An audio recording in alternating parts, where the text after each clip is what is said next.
name is Michelle La Liberté.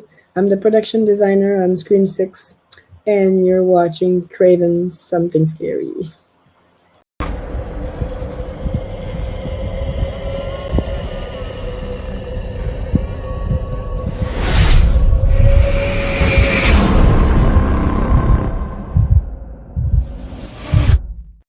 Well, good evening, ladies and gentlemen, visitors, subscribers, and Cravenites. Welcome to Craven Something Scary, where it's all horror all the time. Well, guys, we are here. The day has arrived. We have been waiting for this for so long. It feels like forever, only because we've been so excited for it. It's a very special night with two very special individuals, guys. I'm so excited to bring you a 1 hour visit and discussion time with two cast members, not one, but two cast members from the amazing Scream 6 that we enjoy so much. And before we get into that, I just want to let you know that you have the opportunity to send in your questions tonight. Now, I will tell you this, we have 1 hour. It's going to go by really quick, okay? You know how time flies when you're having fun. I've got a lot of questions for them. You're going to have a lot of questions. We'll get to as many as possible, but just know if we don't get to your question, it's not personal. We're not ignoring you. There's just not enough time. But I will promise you this, if you send a super chat question in, you will move to the front of the line and we'll not end the stream until we get all those super chats in. You have my word on that. So that is an avenue if you would like to take it to make sure that burning question for Max and Jason gets on the screen. So guys, let me just go ahead. I don't want to waste any more time. I do want to say hello to everyone in the chat. I see all of you here. I was watching you scrolling through the chat. Thank you all for being here tonight. And for all of you that are going to be watching this on the replay mode for the next months to come that are watching this, thank you all for being here. So ladies and gentlemen, let me bring on our first guest. I'll bring them on pretty quickly here. This individual, oh my gosh, is all over the trailer. Actually, both of them are all over the trailer, actually. This individual, all over the trailer, he is the bodega clerk in Scream 6. And you guys know, you've seen him on all the marketing materials in the trailer, in the film. Critical scene. Please welcome the one and only Jason Cavalier. Jason, welcome, my friend. Thanks, man. Nice to meet you. Nice to meet you too. And I want to say thank you so much for visiting my channel tonight. This is a real honor for me. You're welcome. It really is. So cool. And my next guest, going rapid fire, also in the bodega scene, and a very important, crucial scene in the trailer, is the individual who plays Ghostface, guys, in Scream 6. That's right, in the costume, slicing and dicing in the film. Please welcome the amazing Max Laferriere. Max, welcome. Hi. And you brought the little guy with you. I brought the little guy with me. That's cool. That is cool. I like, he's got a little knife too. He really wanted to say hi. That's awesome. I love it. I think it's great. And I love that little knife, man. Just like, it's so cool. It's sharp too. You got to be careful. Very, very careful, I'm sure. Well, guys, listen, again, I just want to say it one more time, and then we'll get to some questions and get right into the meat of the thing here for our time. But thank you both. This was a real honor when you both replied and responded, and you accepted my invitation. And I just was on cloud 9, and I've been on there ever since. So you're most welcome. Awesome. All right, guys. So let's just get right into it. Okay, let's do this thing. And again, all super chat questions that come in, I will get to them. When there comes to like a little break in the questions, I will be jumping into your questions. All right. So feel free to send those in now. So Jason, let me just start with you, Jason, because I introduced you first. Let me ask you a first question with you. And both of you, this really goes for both of you, have really storied careers, incredible resumes of what you've done across all types of genres of films, TV, everything. So I would just love to know, and I'm always fascinated to find out origin stories. Like, where did it all begin? And so I'm just going to ask, like, when in your life did you know you wanted to be a stunt performer, an actor in the business? When did that moment come for you? It was pretty early. Like, I grew up in a small town in northern Maine called Jackman. It was a hunting and fishing town with not a very large population, and as you can imagine, there wasn't a whole lot to do. My dad ran a hotel in the town, but I was a child of a single parent, so on the weekends, my dad he would do double shifts. So he had an arrangement with the owner of the movie theater in the town to basically babysit me for the weekend. And I grew up watching all kinds of movies. Basically, every weekend I would go to the movie theater and watch the movies 2 or 3 times in a row, go to sleep the next day, do the same thing again, and then come home after the weekend after my dad had finished his work. And I think it was instilled pretty early on. So that was it. After I did a little stint in the Army, and after I came back, I enrolled in Concordia University and took filmmaking classes and acting classes. And when I started working in the business, Montreal wasn't a very big movie town at the time. So it was kind of easy to get to know all the stunt coordinators. After 2 or 3 years, I knew everyone. And my first couple of films were also semi-horror sci-fi films called Scanners.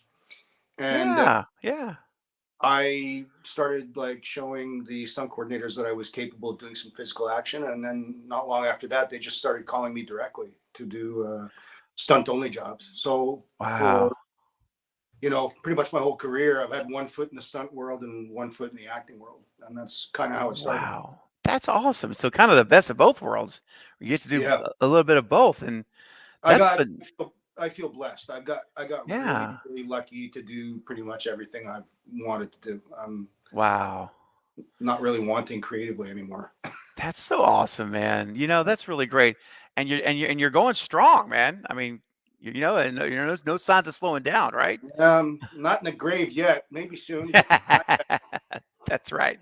No.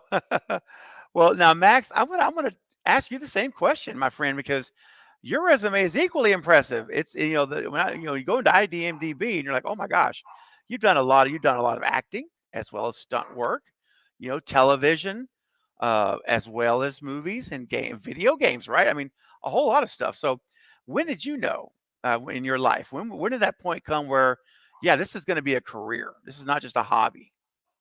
Oh God, I still don't know. This is it's such an unsure business that it's but you're always looking to get that next contract and stuff. No, I think I decided when I was in my mid-20s that I wanted to become like a professional actor, like make it a career. I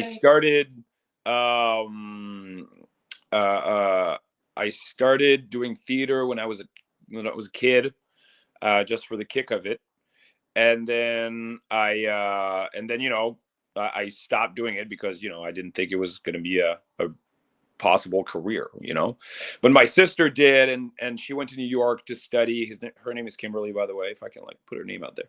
She's amazing. And so she decided to do the whole acting thing, and I when I was in my mid-20s, I was in university. I was studying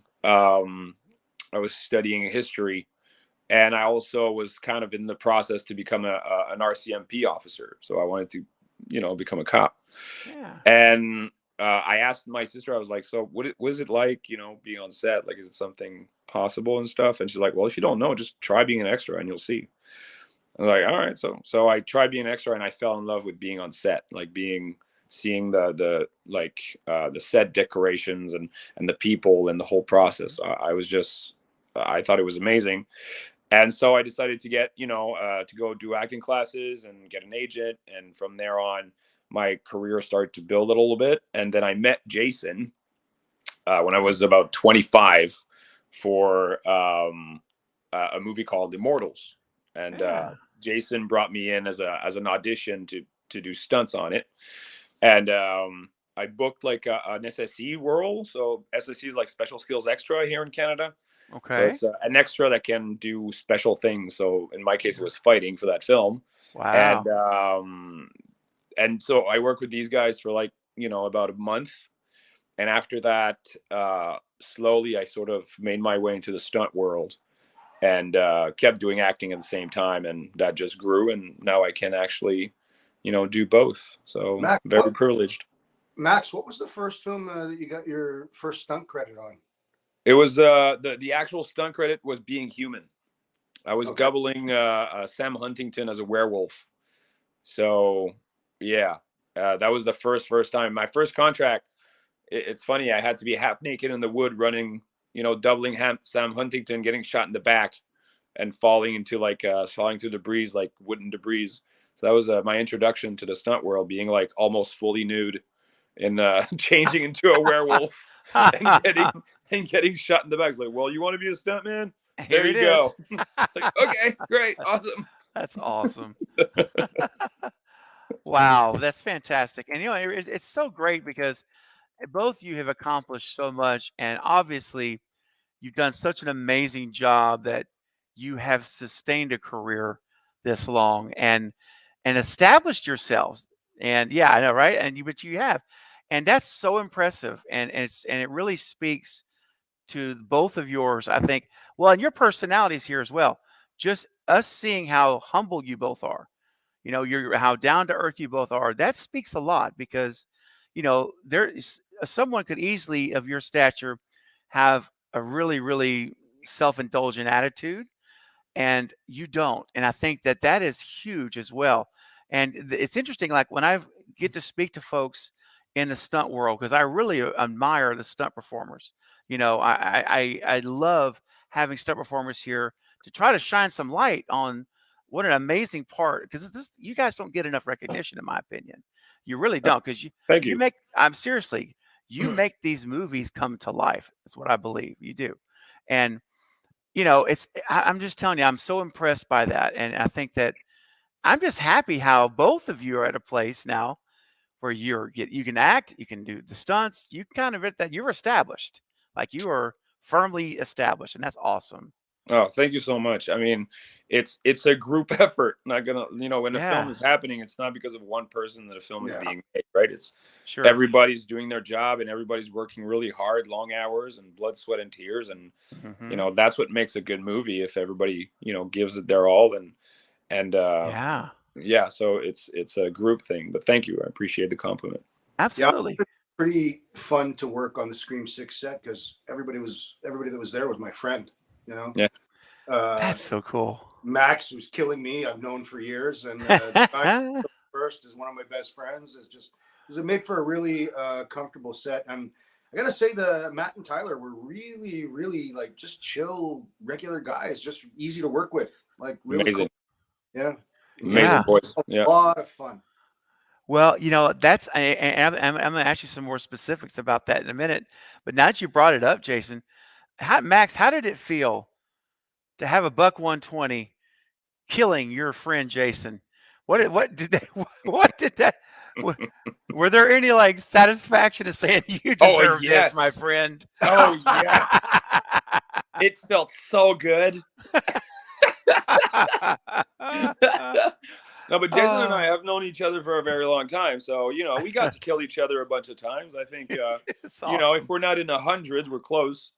So it was very familiar. I'm gonna say that. Well, that also helps. I mean, it was just really, really easy to make adjustments. Like, you remember, Max, the part where I turn around and you stick the knife in me, and there was a little bit of fumbling. We weren't too sure what we were gonna do exactly with sticking it in.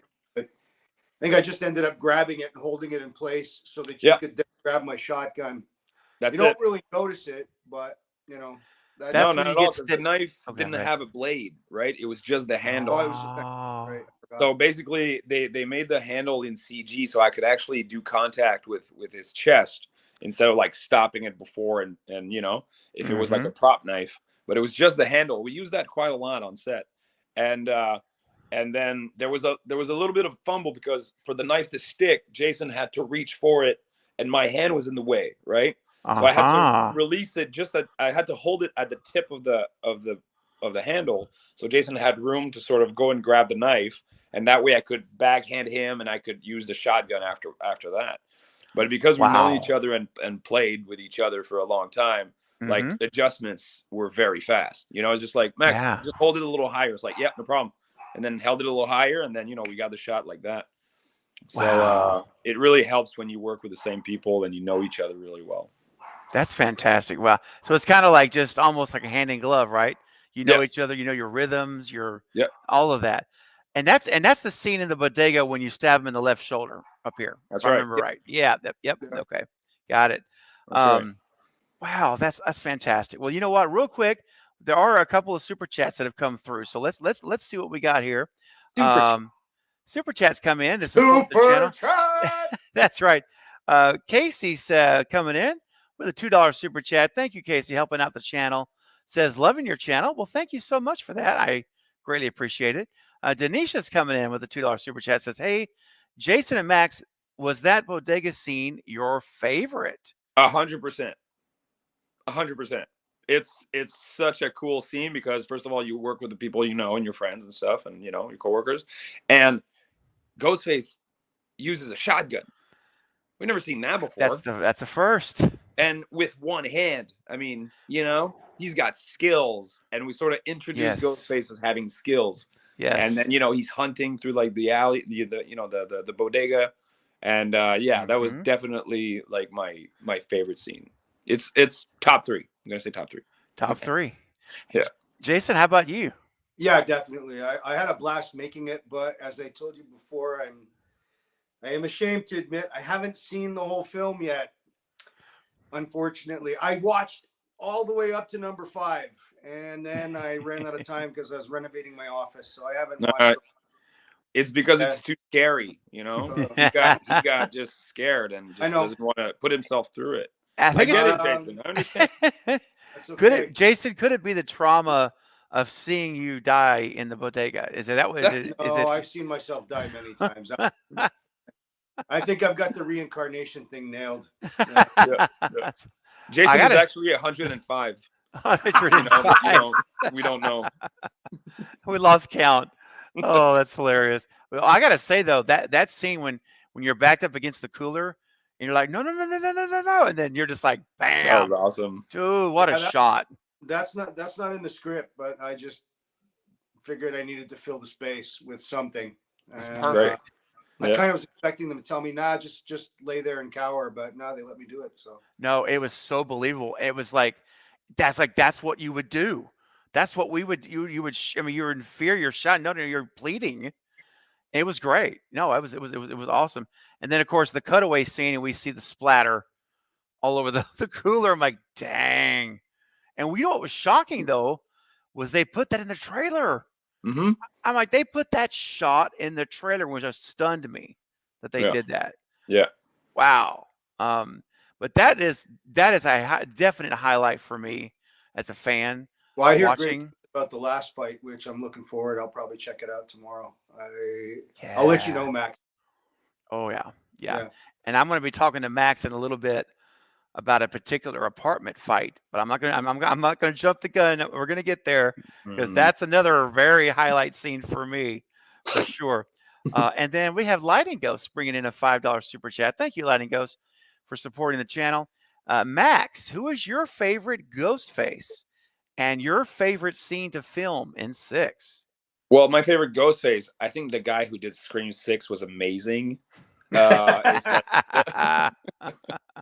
No, I think it's hard. It's a hard question because every Ghostface in every film brought something special, right? They brought something new, and because the character inside the costume is always different, there's always another side to the Ghostface that we have. Even though Ghostface itself, like in the costume, in the mask, Ghostface is kind of a its own entity, right? It's kind of Jason or Freddy, or it's like Chucky, or it's his own thing.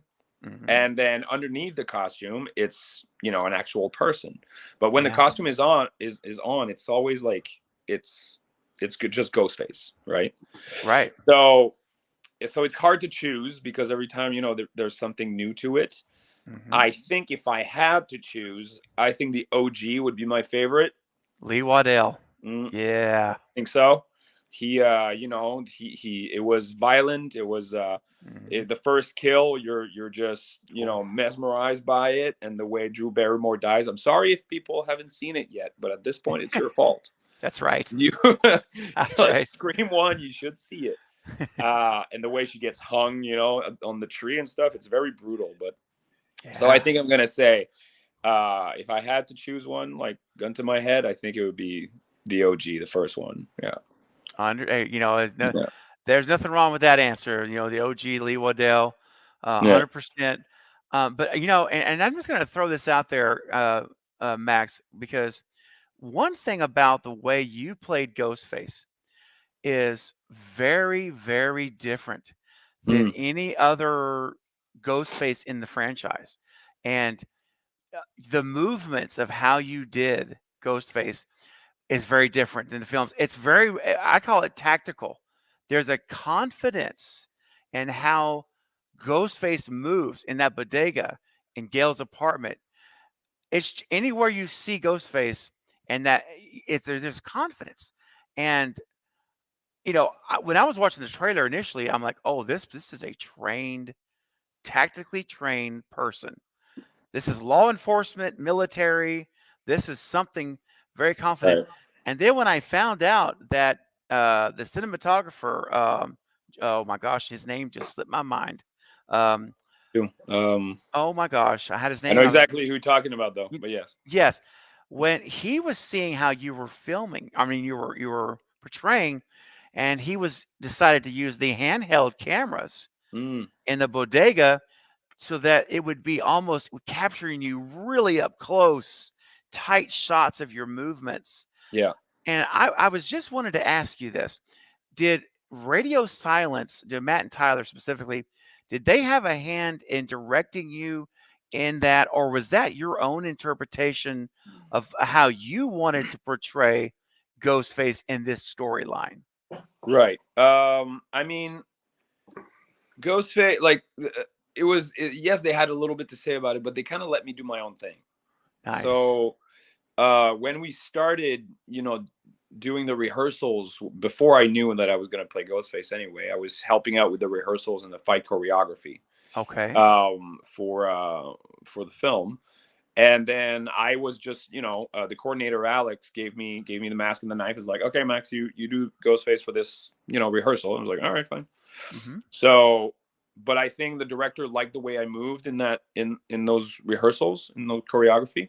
And this is why, they asked Alex if I would do it, and Alex asked me, and of course I said yes. And then, so I think they liked it originally, because that's pretty much how I would move. Yeah. It's not like, I studied specific things just for that and da-da-da. Mm-hmm. It was very, the way that I portrayed Ghostface, or the way I did my killings, or the way I move, was very natural to me. So, yes, it happened a couple of times, not often, but it happened a couple of times where they would ask to make a movement wider, or, more specific to a certain area or something. Mm-hmm. But most of the time, they just pretty much let me do my own thing. That's great. That's great. Because, as you look back at some of the previous Ghostfaces, there was a part that they were kind of, they would stumble, and things like this. And again, those were mostly being portrayed as 17-year-old high school kids. It makes sense you would be a little bit not as confident. Yeah. But I will tell you, and I'm not going to jump ahead yet. I keep saying that. But the movements of the bodega, Gail's apartment, I'm like, this Ghostface is in control and confident and skilled. Right. It was unique. You're very, I will say this, Max, you are a very unique Ghostface. The way you played him is very different. And it was awesome. And frankly, pardon me, frankly, I really hope we see you back as Ghostface in future installments, because I would love that. I hope that's what happens. And I know no 7 hasn't been announced yet, and I think it will be eventually, but my fingers are crossed that we're going to see you back as Ghostface. Oh, I would love nothing more. Like, it was an honor to be able to take on the mantle. It was an honor, really. Well, before I get to Jason, I'm about to get back to you now with some questions too. But before I leave that topic of Ghostface, give me 1 second. Sorry, 1 second. Sorry about that. Were you able to keep any of the robes or masks at all? Any of it? They no. I mean, this kind of stuff is like, property of Paramount, right? You can't really have anything. So I was like, hey, can I keep the mask? And it was like, no, I don't think so. I think possibly Melissa got the mask. Possibly. I'm not sure. But I think I saw it in a post at some point because it's her father's mask in the story and this whole thing. Sure. So possibly, but I think I think Paramount just kept everything. Yeah. I just got this little guy right here.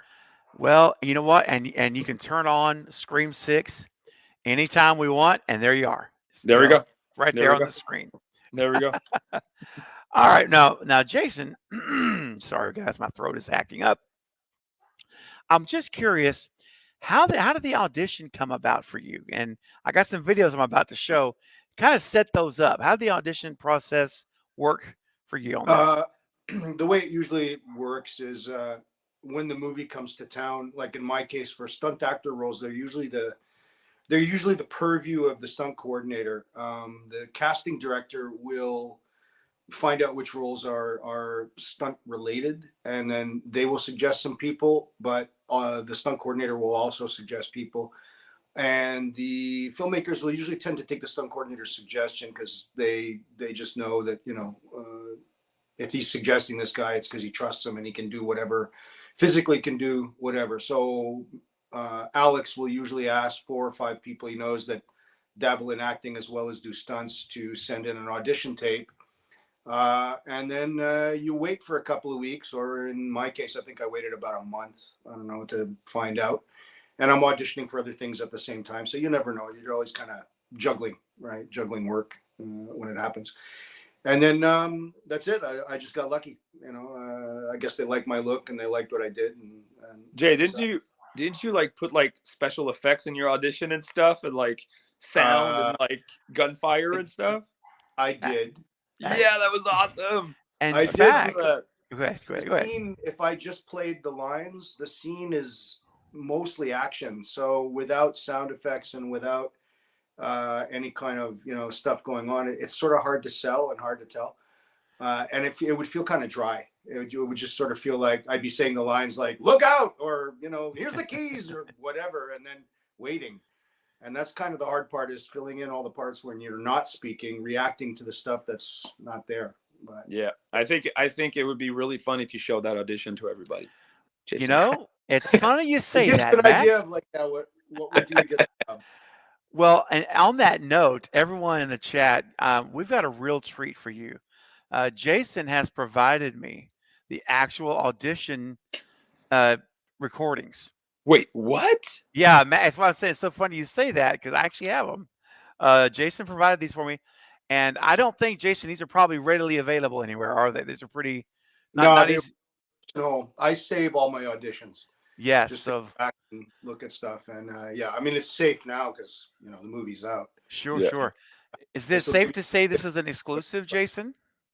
Would that be safe? Sorry, is it safe to say this is an exclusive premiere? Yeah. Sweet. And by the way, I did not know that they were going to do that. This was really just a coincidence. I swear to God. No, either, Max. I just got the idea like 10 minutes before we went on the air. I emailed it to him saying, "Hey, maybe that's awesome. It's true. It's really cool. It went over the you went the extra mile. I'm going to say that. Absolutely, man. And I'm so honored to be able to see them and now share them. So, Jason, thank you. This is a world premiere, if you will, guys. You're going to see something here that's not been released anywhere else. So get ready. Now, Jason, do you have any order would you like me to go in? Or I'm going to save the clerk for last, because that's okay. That's the role that I auditioned for 6 characters. These are 3 of them. Okay. The other, boring one-liners. Okay. So this gives you an idea. Like these guys face a lot. That was it. Okay. Some of them are non-stunt related. All right. Well, how about we start with the forensic? You want to start with that one first, and then? Sure. Okay. So here we go, guys. An exclusive. Check this out. An audition that Jason submitted for Scream 6. Here we go. Go back downstairs. Sir, we got to take the body. Nice. It's a little quick shot. Hey, One line. but hey, man, every line. Now the next one is a little bit longer. This is the burly. Was it the burly guy, right? The burly guy. All right, here's another part that Jason auditioned for. Here we go. Hey, there's a fucking line here. What's going on? Please, someone just attack us. Call the police. It's him. Hey, got a problem here, guy? Dude, that's awesome. I mean, you don't even have to see a knife, and I believe you just got stabbed or shot, whatever heck. So I could. It really looks good. And then here's the one that is my personal favorite. I have to say, this is the clerk audition that he got the part for, and this is really cool. It's got a little extra sauce, like Max said. It's got some, I'll just let you see it. I don't want to spoil it. Here we go. That'll be $3.50. Please, someone just attacked us. Call the police. It's him. Get down! There's a door in the back! Thank you. Look, sir, we need the keys. Oh, Jesus. Look out! Wait! Dude, that was great. That's so awesome, man. It's a lot of fun. That's so cool. And that's the audition you submitted, and they casted you for the part. You got the role. Yeah. That's so awesome. And people are loving it. Val. Yeah. Hell yeah. That's right. That's fantastic, man. Thanks for sharing that with us, Jason. That's a real treat. Above and beyond, as Max said. That's right. That was fantastic. Now, on the previs, those would be fun. What's that sound? That would be fun. Yeah, the previs is like a video montage, similar to the audition, but it's like to show the directors the action that the stunt coordinator has planned. We usually shoot it. You've seen them before. They usually shot in like a gym and use cardboard boxes to be like a desk or whatever, and go through all the choreography. And it's to give the directors an idea of what's planned. But we actually shot a previs for the whole bodega sequence. Yeah. Wow. Nice. Man. Well, listen, maybe next time we can see that one. I talk to Alex. Maybe I could get my hands on it. That would be amazing. It would be really cool. Now, this is for both of you, really. How long did it take to film that bodega scene? How many takes did you guys do? 3 days? 3 days. It was 3 days of shooting. I don't know how many takes because every shot is we do a couple of takes every single shot, but it was 3 days of shooting. Yeah. Wow, 3 days, man. And it was the last 3 days of the whole production too. Oh, really? Yeah, that's the last scene that we shot. Like it got delayed because COVID and some schedule changes. It was a drag for me because I lost out on some other jobs because I held this one in priority, and when they shifted it to the end of I think it was the end of July, was it, Max, or the end of August? I don't remember. I think, it was a little later than that. I think it was like around August. It was late in the summer when they got around to it. Yeah. We originally shoot it, I think, in early June, and it got delayed almost 2 months. Yeah. Wow. And the schedule changes caused me to lose other work, but it was 3 days that was totally worth it. So, can't have them all. It was great. No, Yeah. that's right.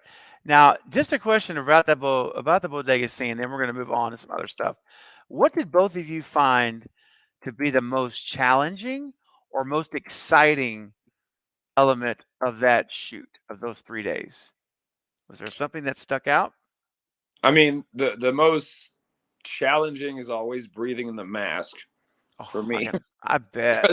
Because it's all plastic. There's only one little slit for air to go through. And all the mask has been that way, right? From the beginning. So that's always been challenging because there's not, you can't breathe really well. You can't see fine because the eyes are very big. But you can't breathe really well. Oh, I remember you had to move some furniture just to make room, because when you were swinging, when I shot at you and you had to dodge the shot blast, you moved the table a little bit so because your robe was getting caught in it.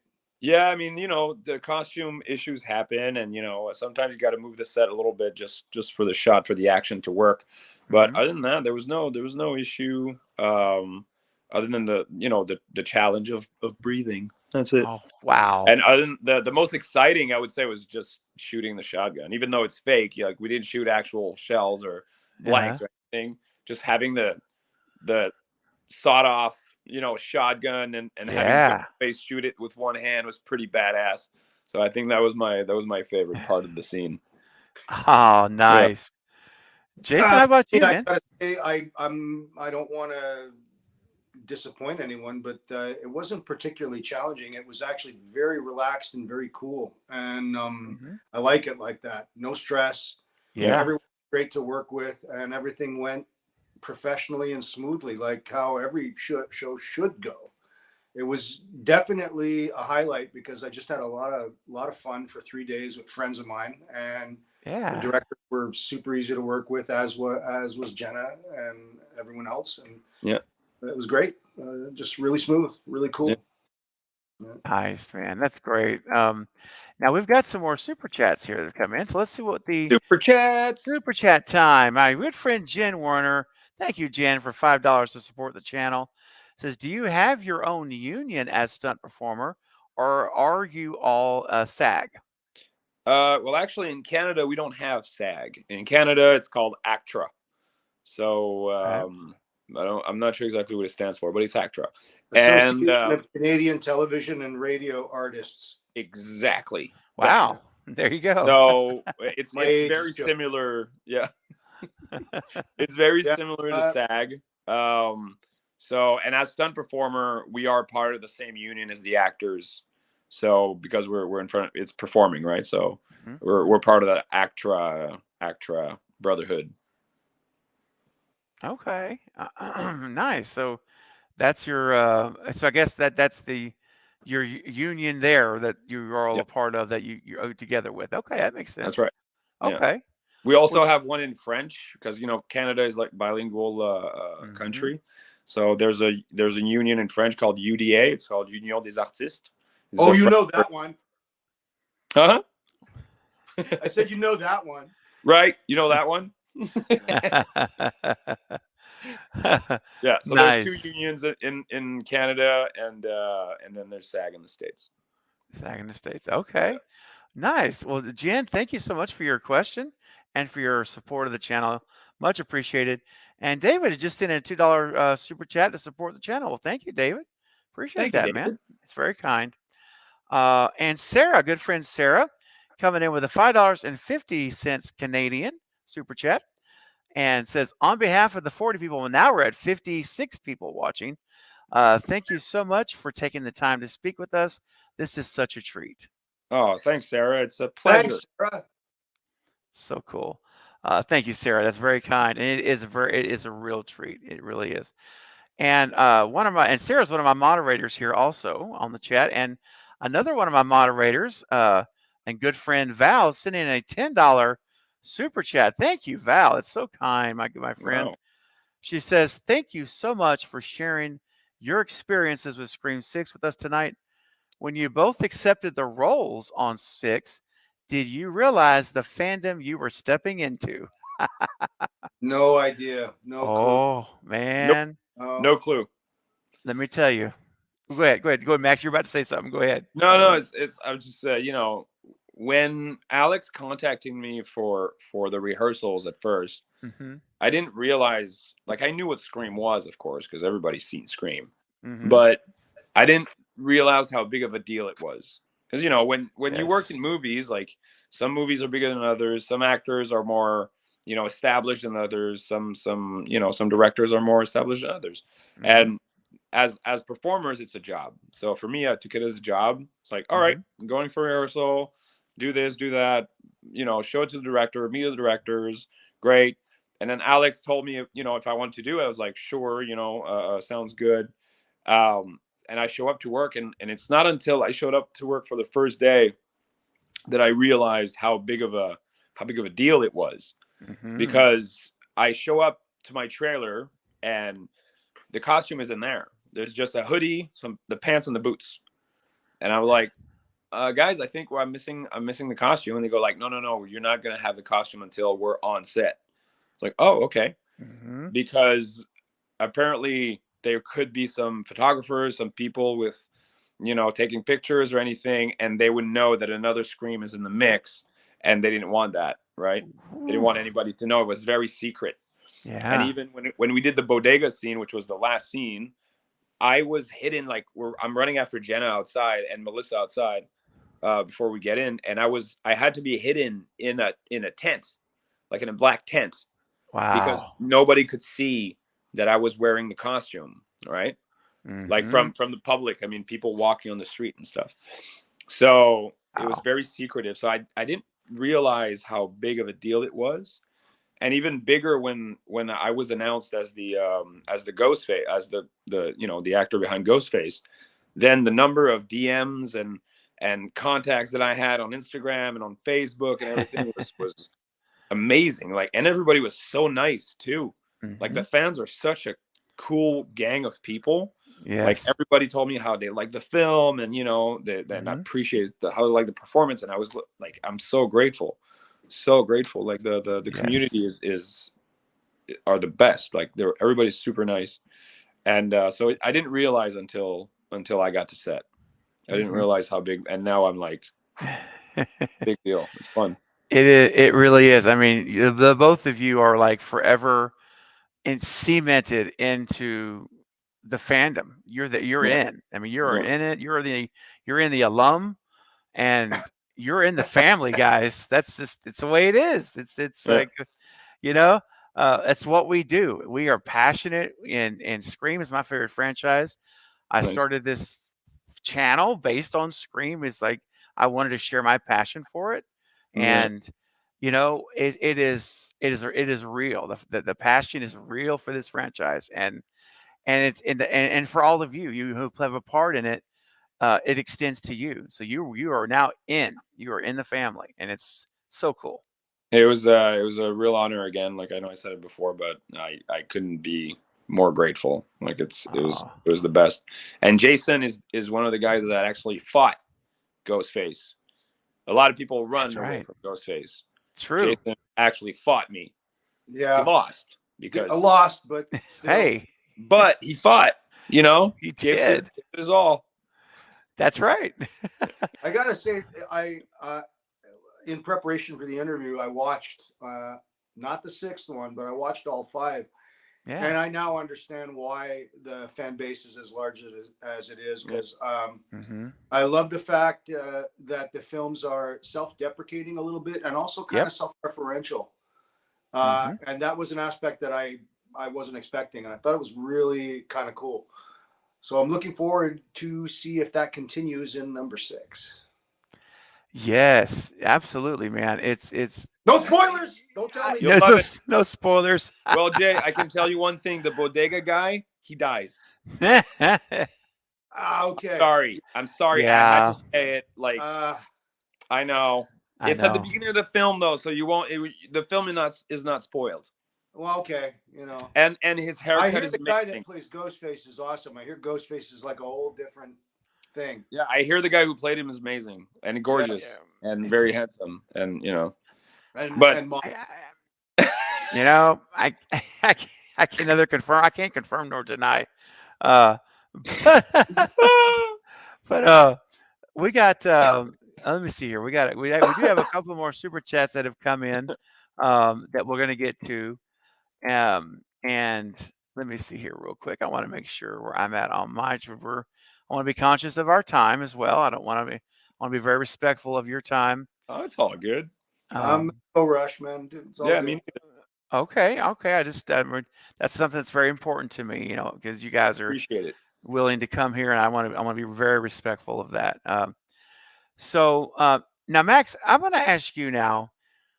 What was the audition process like for you? Because Jason shared with us, his audition experience. Yeah. Now, what was your experience like? How did it come about for Ghostface for you? Well, again, I think it was. I didn't do any specific audition for Ghostface. Okay. Alex called me. The coordinator called me to do rehearsals to come up with a choreography with a bunch of other stunt people. Okay. It just happened that he handed me the knife and the mask for the rehearsal itself. Okay. When the directors came in and saw the rehearsal and the fight choreography that we had, I think they just liked the way that I moved. Mhm. They probably, they just liked it. So, and then probably ask Alex if I wanted to do it. I worked with Wow. Alex many times. He's been very supportive of my acting career as much as my stunt career, Mhm. which is a really cool thing. So he knows that I can act, and he knows the kind of stunts that I could do. Mhm. So I think they had a discussion, and they just decided to offer me the part, which I took. But there was no official audition process like Jason had to do because Ghostface is silent, most of the time. It's Roger Jackson who did the voice.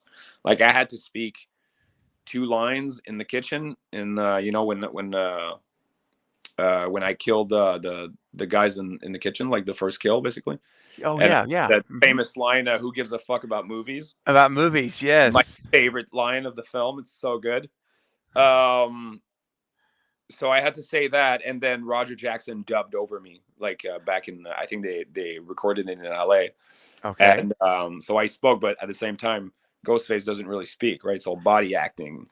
Yes. So on the opposite of what Jason had to do, I didn't have to deliver actual lines. So I think that's why they didn't do any auditions for Ghostface itself. I see. Yeah. Wow. Well, and it goes back to what I mentioned earlier about the movements, how impressed I was personally watching the movements of Ghostface in this movie and how different they were. And they just really stood out, to me. I just want to ask you real quick, it just kind of popped in my head right now. What is some of your training, your fighting training? Do you have some martial arts training, or Yeah. can you share any of that? Or would like to share any of that with Sure. us? I started doing martial arts when I was 5. Okay. I started doing I started doing karate back in the when I was 5, so it was 89 when I started, and I do a style called Kyokushin karate, which Okay. is very it's practical kind of martial arts. So a lot of sparring, a lot of competition or full contact, no equipment kind of thing, Okay. and it resembles Muay Thai a little bit in the style of fighting. So we hit a lot of the legs. It's very sort of a strong base. Okay. So that's my base. And then through stunt training and with Jason too, I learned a little bit of other martial arts. So a little bit of Kung Fu, a little bit of Taekwondo, a little bit of Nice. boxing and kickboxing. And Jason showed me a bunch of tricks and a bunch of things. Very cool. And yeah, so that's where my fighting experience comes from.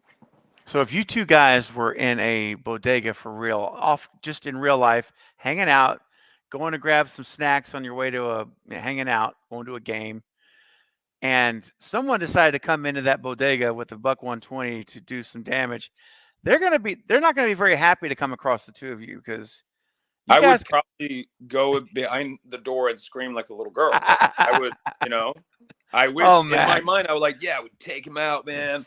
I would do some karate stuff and Power Rangers moves, and I would take the gun away from their hands.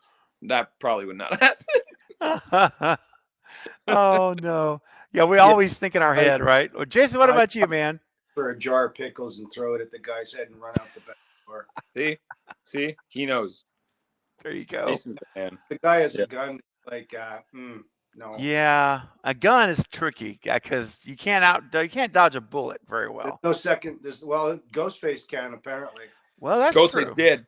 That's true. Ghostface, but see, Ghostface is that's a special category, right? That's a little special category. The robes are so big; he could be anywhere in those robes. That's right. He's a ghost. Exactly. We don't really know what's going on when that mask is on. It could be anything. There we go. Yeah. But it's just funny because I've heard about the idea that when the first trailer came out and there's that shotgun shot, and then Ghostface he ducks away basically in the story, but he kind of disappears, right? It's so quick.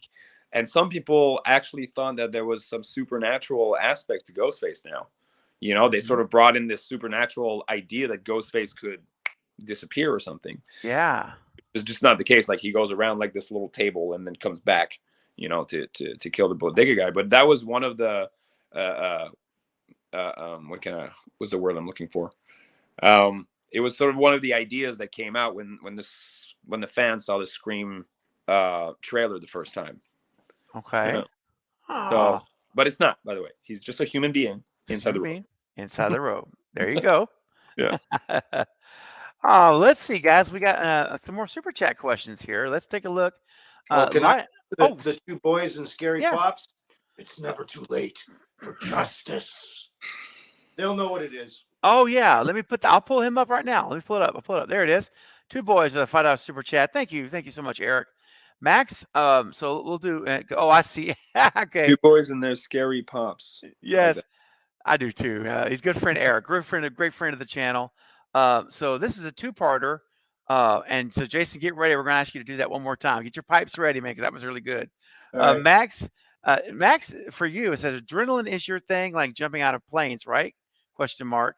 Yep. Did playing Ghostface provide a similar rush? It's different. I'm gonna say it's different, Rush, because skydiving is a very special thing, same as surfing or snowboarding, or I like to do all these kinds of things.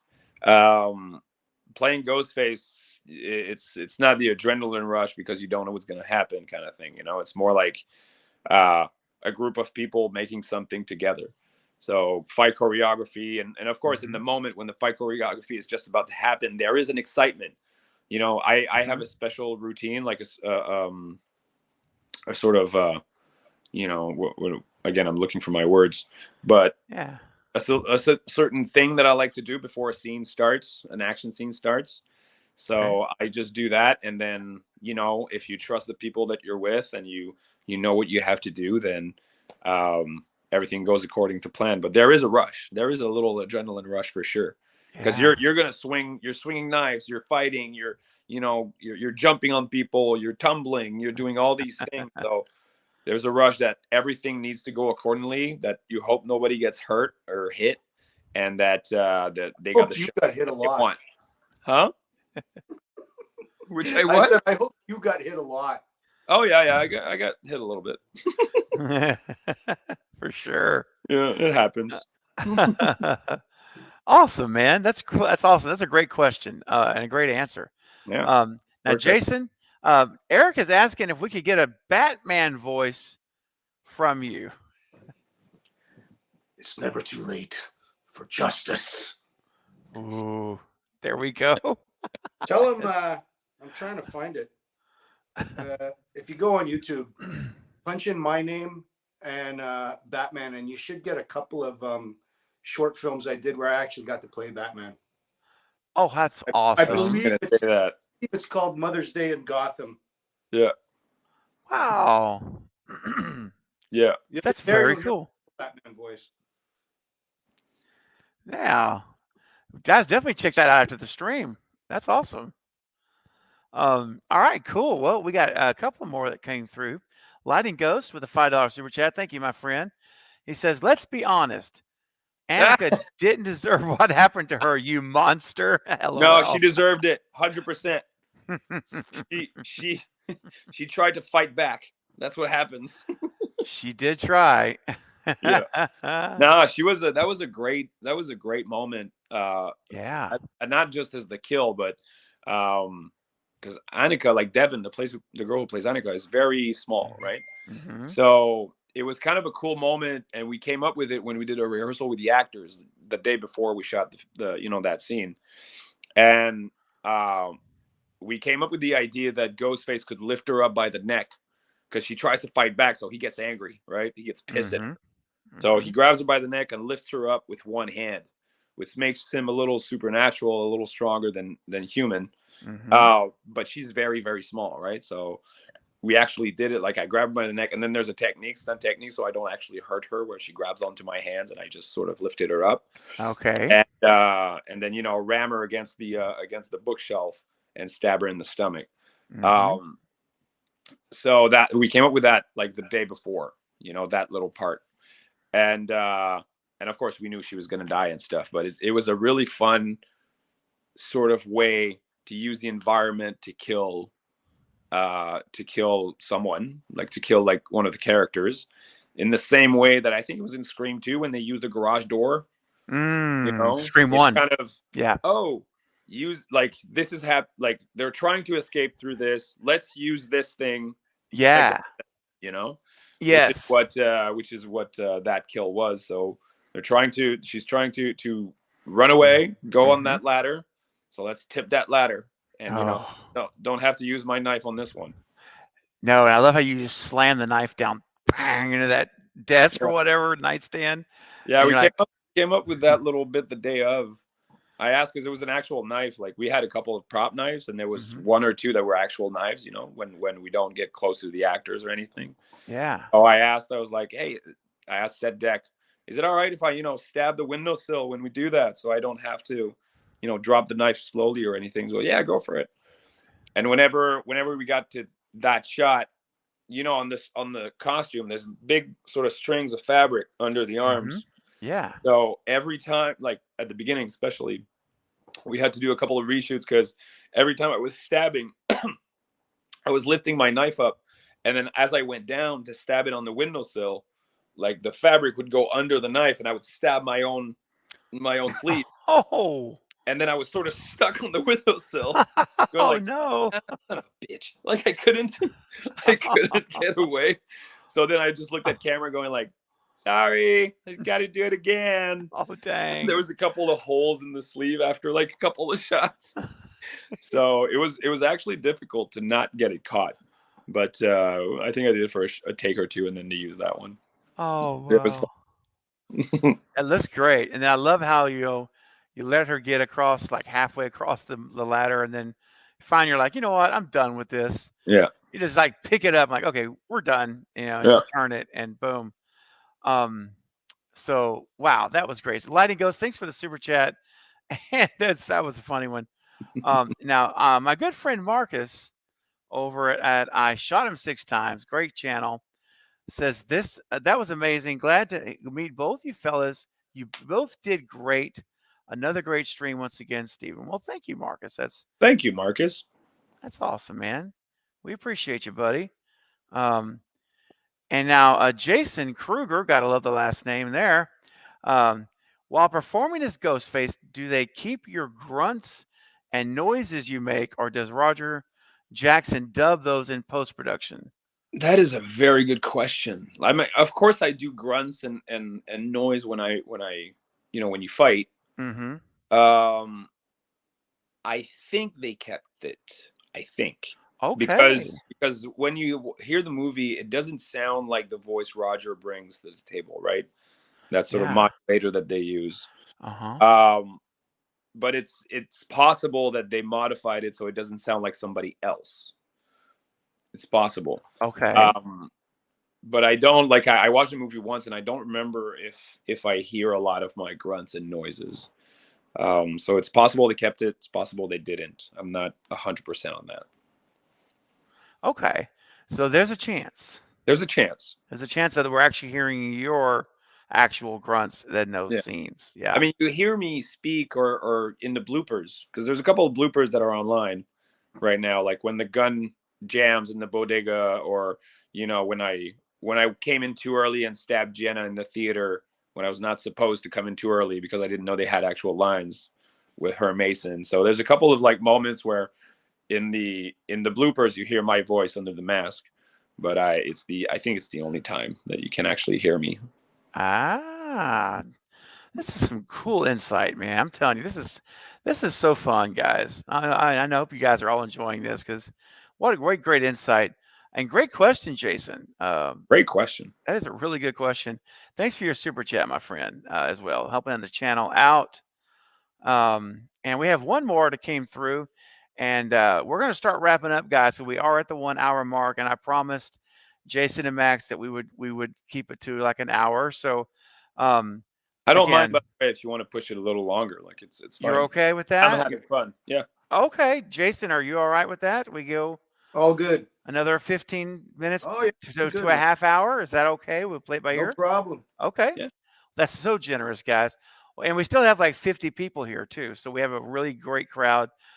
So guys, they're being so generous. They're giving us extended time, which is so kind of them to do.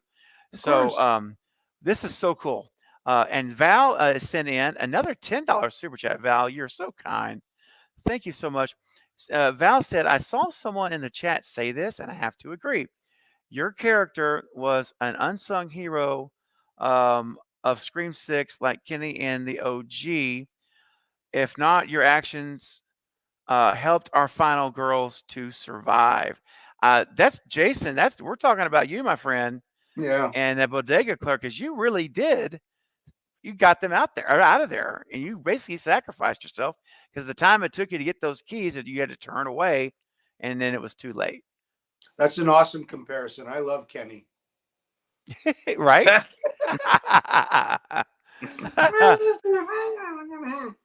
That's awesome. But it's Thank you, Val. It's very cool.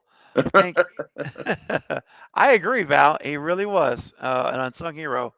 But you know what? We're going to sing his praises here on this channel, so he won't be unsung here. Jason, the bodega clerk, the character will not be unsung here, my friend, for sure. Now, Max, I know we talked about Okay, well, Jason, let me ask you this: were there any other stunt work? Was there any other stunt work you did on the film, or was it only for this? Just the bodega clerk for this one? No, just that's all I did for Scream 6. Okay. I mean, it was an important role. I mean, it was like very important role. Now, Max, let me ask you, because you were, I mean, obviously Ghostface throughout this whole thing. So, what was your shooting schedule like for you? What was your typical day, hours of the day? Like, what was it like? It always depends on the schedule of the day. Sometimes we did night shoots, sometimes we did day shoots. Sometimes we shot during the weekend, sometimes it was during the week. It's never the same. Like, we sort of have to accept the schedule that they give us, and that's it. Okay. We shot mostly in studio, so at Mel's here in Montreal, the studios. Mm-hmm. And then we did a little bit of stuff on location, like around the city. Okay. So it always depended on the scene. Like, if it was nighttime, it was night shoots. So my typical day is I normally get there before like about an hour or an hour and a half before my scenes are scheduled to shoot. Okay. I get there, I get some breakfast or coffee or something. And then we had COVID tests that we had to do to make sure that we were COVID free. Yeah, I mean, that's part of the world. That's every day, right? Was that daily? Yeah. Oh, your nose had to be burning, dude. I can imagine. It's not that bad. It's all right. Like, if it can keep everybody safe, I don't have an issue with it. No, that's true. And then, have some breakfast, have some coffee, and then get in my trailer, put on my costume, and oh, look at that! That's a picture of Matt and me and Tyler. Yeah.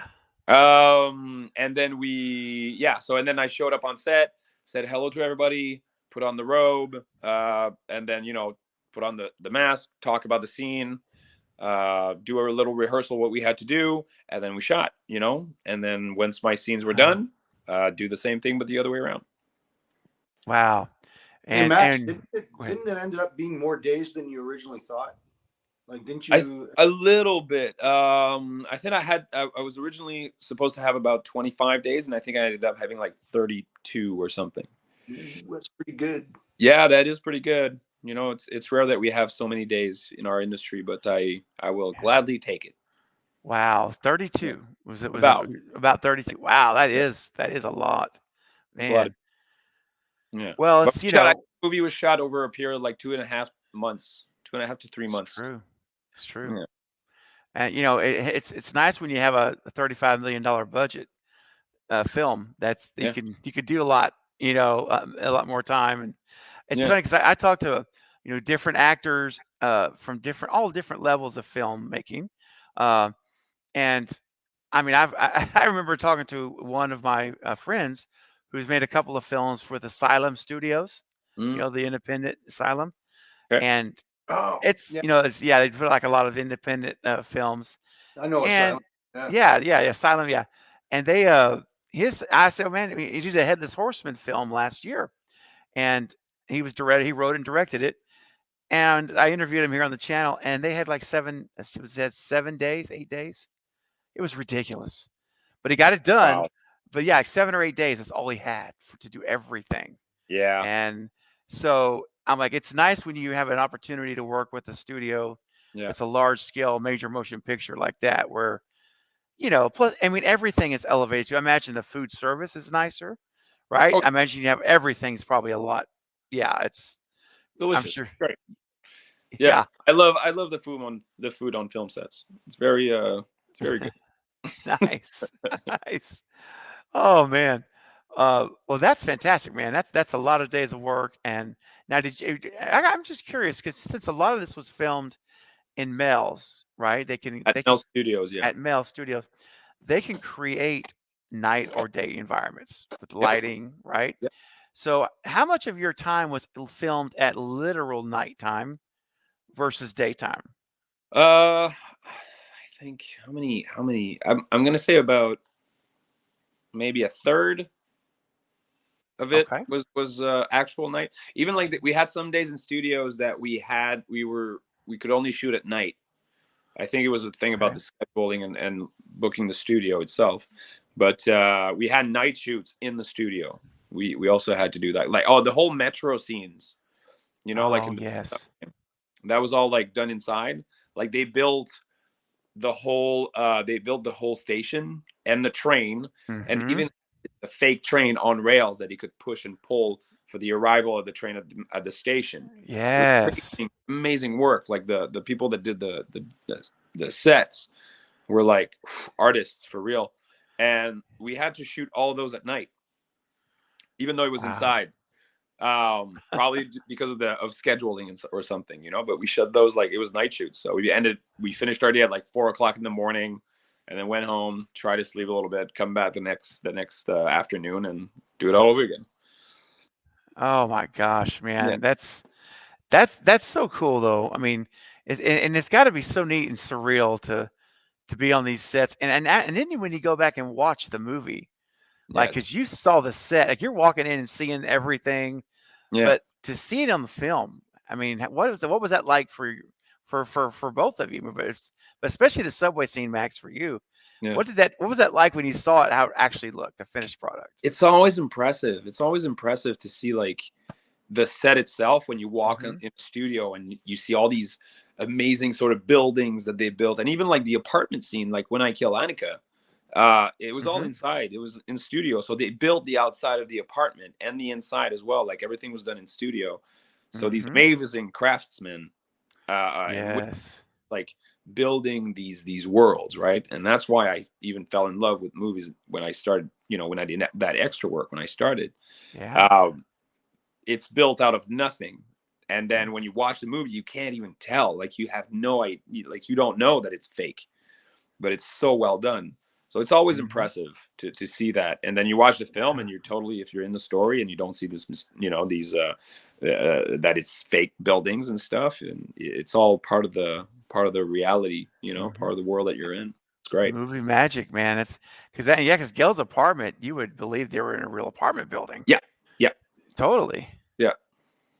Yeah. It was a beautiful apartment. That building, it's a place downtown in Montreal. Like they rented this amazing, I think it was like 10,000 square feet. It was huge. Maybe not. Maybe like 7,000, but whatever. It was huge, beautiful apartment at the penthouse of a building in Montreal, and but that was in an actual apartment. That was not in studios. Okay. Oh, that one was in a real apartment. Okay. Yeah. Boy, I wonder what. I wonder how cool would it be like to be the owner or or leasing in that apartment to you guys to come in and shoot a scene like that. That's so cool. I would be all over that. Like, sure. Oh, Yeah. Of course, my luck, it would be someone who has no interest in horror movies or screen. But for me, I'd be like, come on in all day long, Max, Jason, come on, you can do it. But Cool. Oh my gosh. All right. Let's see. Let me see here real quick. I think we got a chat here. Let's see what we got coming in here. We do have one here. Mayanne brought in a super chat for $2. Thank you, Mayanne. Says Max and Jason, the Cravenites agree, which is the nickname for my community. You guys rock. Thank you so much. Thank you. 100%. I agree 100%. And Two Boys and their Scary Pops coming back with a $5 super chat. Thank you, Eric. Says Ghostface is an awesome villain, but what other villains would you like to play, Max, if you could? And then after that, Jason, for you, do you prefer voice work like Drax or the acting roles? So, Max, let's start with you. Any other villain you would like to play if you could? It's do it. It's funny because I think in the first podcast that I did, they asked that question and I had to think about it. But now, because it was asked a couple of weeks ago, I know. I grew up watching more action films than horror films. Not gonna lie. I like the horror, and I do. I'm not a fan, like a huge fan, but I do like him. But I grew up watching action films, so a lot of like the Stallone and the Schwarzenegger, and yeah. But one of my favorite films is The Rock from with Nicolas Cage, and yes. So I would love to play a villain like Ed Harris did in that film, which is General Hummel, where he's a hero. He's a villain, but he's not really a villain, right? He does it for good reasons, and in his own mind is, it's the only way that he can actually make people understand his points of view, right? Is to take people hostage and, hold the city hostage. So General Hummel would be like a really cool villain, I think, to play. And a second villain. I always liked mobster movies. So, anything that would be like Reservoir Dogs, or anything that would be like Goodfellas, or the Martin Scorsese, like the heroes, the villains that are actually like the main characters of the film. Like Ray Liotta in Goodfellas is like one of my favorite films. So yes. I could play, like, I would love to play something like that. Oh yeah, man. Yeah. Yes. Yeah. And Matt, go ahead, Jason. I want you to answer that question, Jason, because you act as well as do stunt work. So what about you? You want me to answer Max's question? I do, if you wouldn't mind. Yeah, who would you play if you could pick anyone? Ah, boy, villain. That's a good question. I would like to play Skeletor. That's awesome. Very cool. So good. Yes. Just because it'd be hard to beat, though, because the last guy that did the live action one that I'm aware of was Frank Langella, and I thought he nailed it, like the old Masters of the Universe from the Canon pictures. That's so cool. I don't think you were even born yet, Max, when that movie came out. No, but I know about it, and I remember the comic. The comic show, the animated series. Yeah, the cartoon. Oh, yes. Same here. But the live action version, kind of the only reason to watch that movie is Frank Langella as Skeletor. he nails it. He's amazing. What I'm going to reiterate what Max said. The key to playing a good villain is to find the good in him. I think one of the best examples is Kingpin in the recent Daredevil TV series. Oh yeah, you really feel for him because they show you like why he is the way he is. Yeah, and so you sympathize with him, so that when the hero and the villain face off at the end, you're invested in both, and you really like don't know who to root for. The villain, you know he's a bad guy, whatever, but the key to playing a good villain is he makes you think like, the way I would think. If I were in that same situation, I might do the same thing. It's not right, but I might, if I were pushed too far, I might just become like that. And that's the key to creating a good villain. And, conversely, when you play the good guy, it's more interesting if you find his cracks, his weaknesses, his vulnerabilities, because if you only play him as just a good guy who's always on top of everything, he's not very interesting. It's always better to see him with human frailties and some faults and whatnot. And you relate to them much more.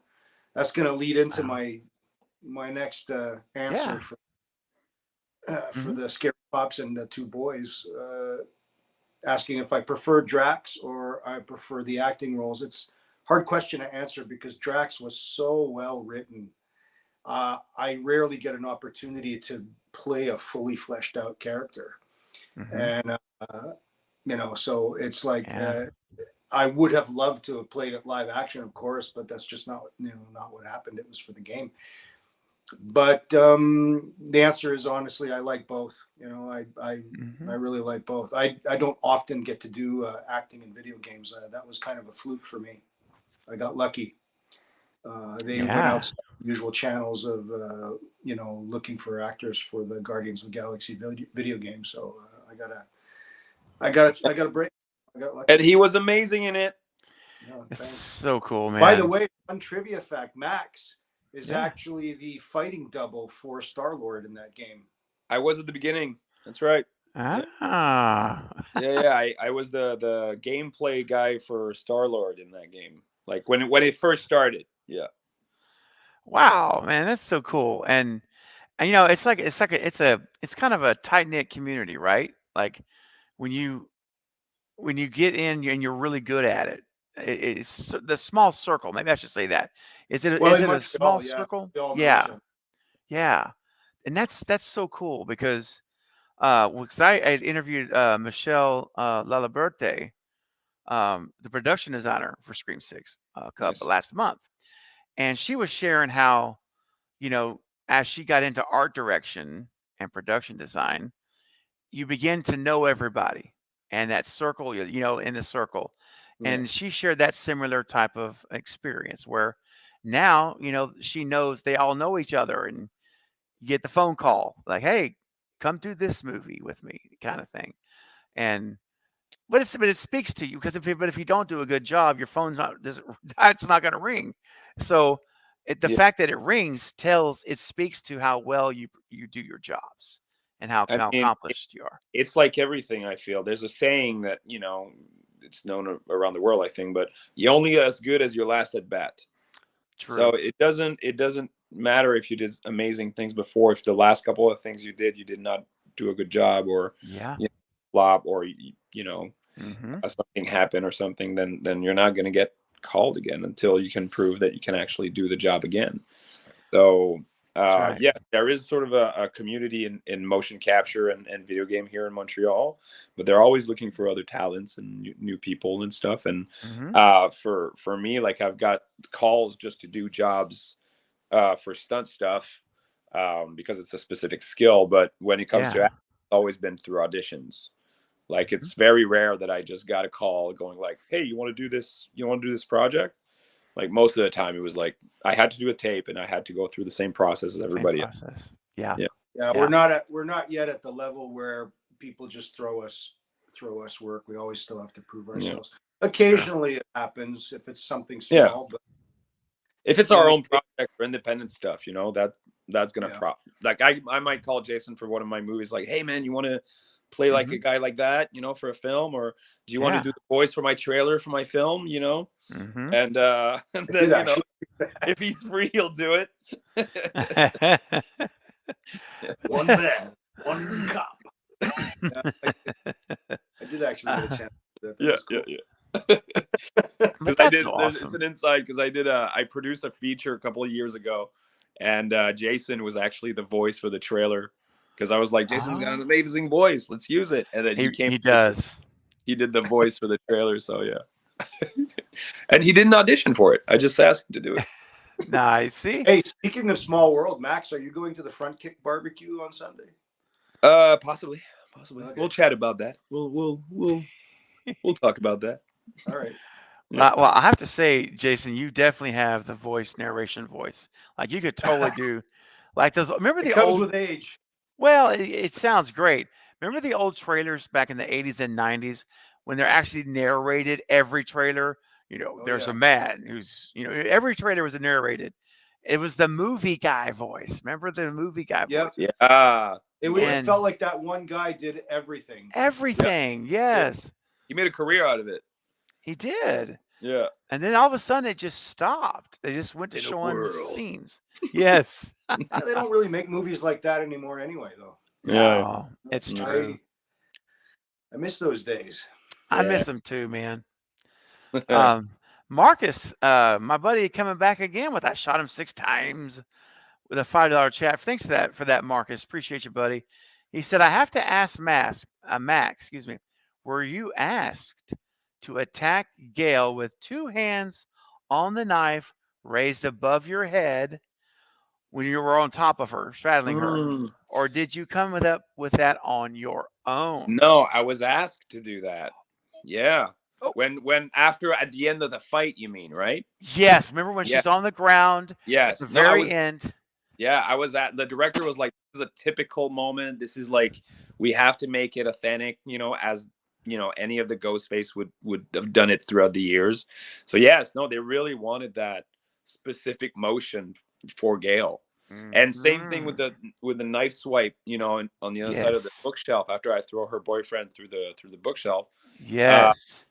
They wanted a specific knife swipe because of the history of Ghostface, right? They wanted to keep it authentic and keep it the same and give it justice. So yeah. That's awesome. And this is a bit of a loaded question because I know why Marcus is asking this. And I haven't shared this with you and Jason, but I'm the self-professed conductor of the stew train. And by what I mean by that is I am championing that Stu Macher from Scream 1 is alive, that he survived. I heard that theory a couple of times. Yeah. Okay, there you go. Well, I champion it here on this channel. Right. And that 2 hands holding the knife over his head was his signature in Scream 1. And so I know this question was like, because if you were directed to do that, then that leads a little bit of the fuel of the fire that they're maybe trying to give us a clue that Stu Macher could be behind that. I know he's not in Scream 6. That I know that. Yeah. But he might. I don't know if he's gonna come back. I have no idea. Like, don't take this in any way. But it's true that you never seen his body. No. It's he could be alive. That's right. That's right. Jason. I have a question. Because I haven't seen the 6th one yet. Is Dewey in it? Is Stu in it? Dewey. Is Dewey back? No, Dewey died in the 5th one. Yeah. You saw it? Oh yeah, you saw the 5th one. How did I miss that? I don't know, because he did. It was a gut-wrenching scene. I can't. In fact, I fast forward that scene when I watch 5. Oh.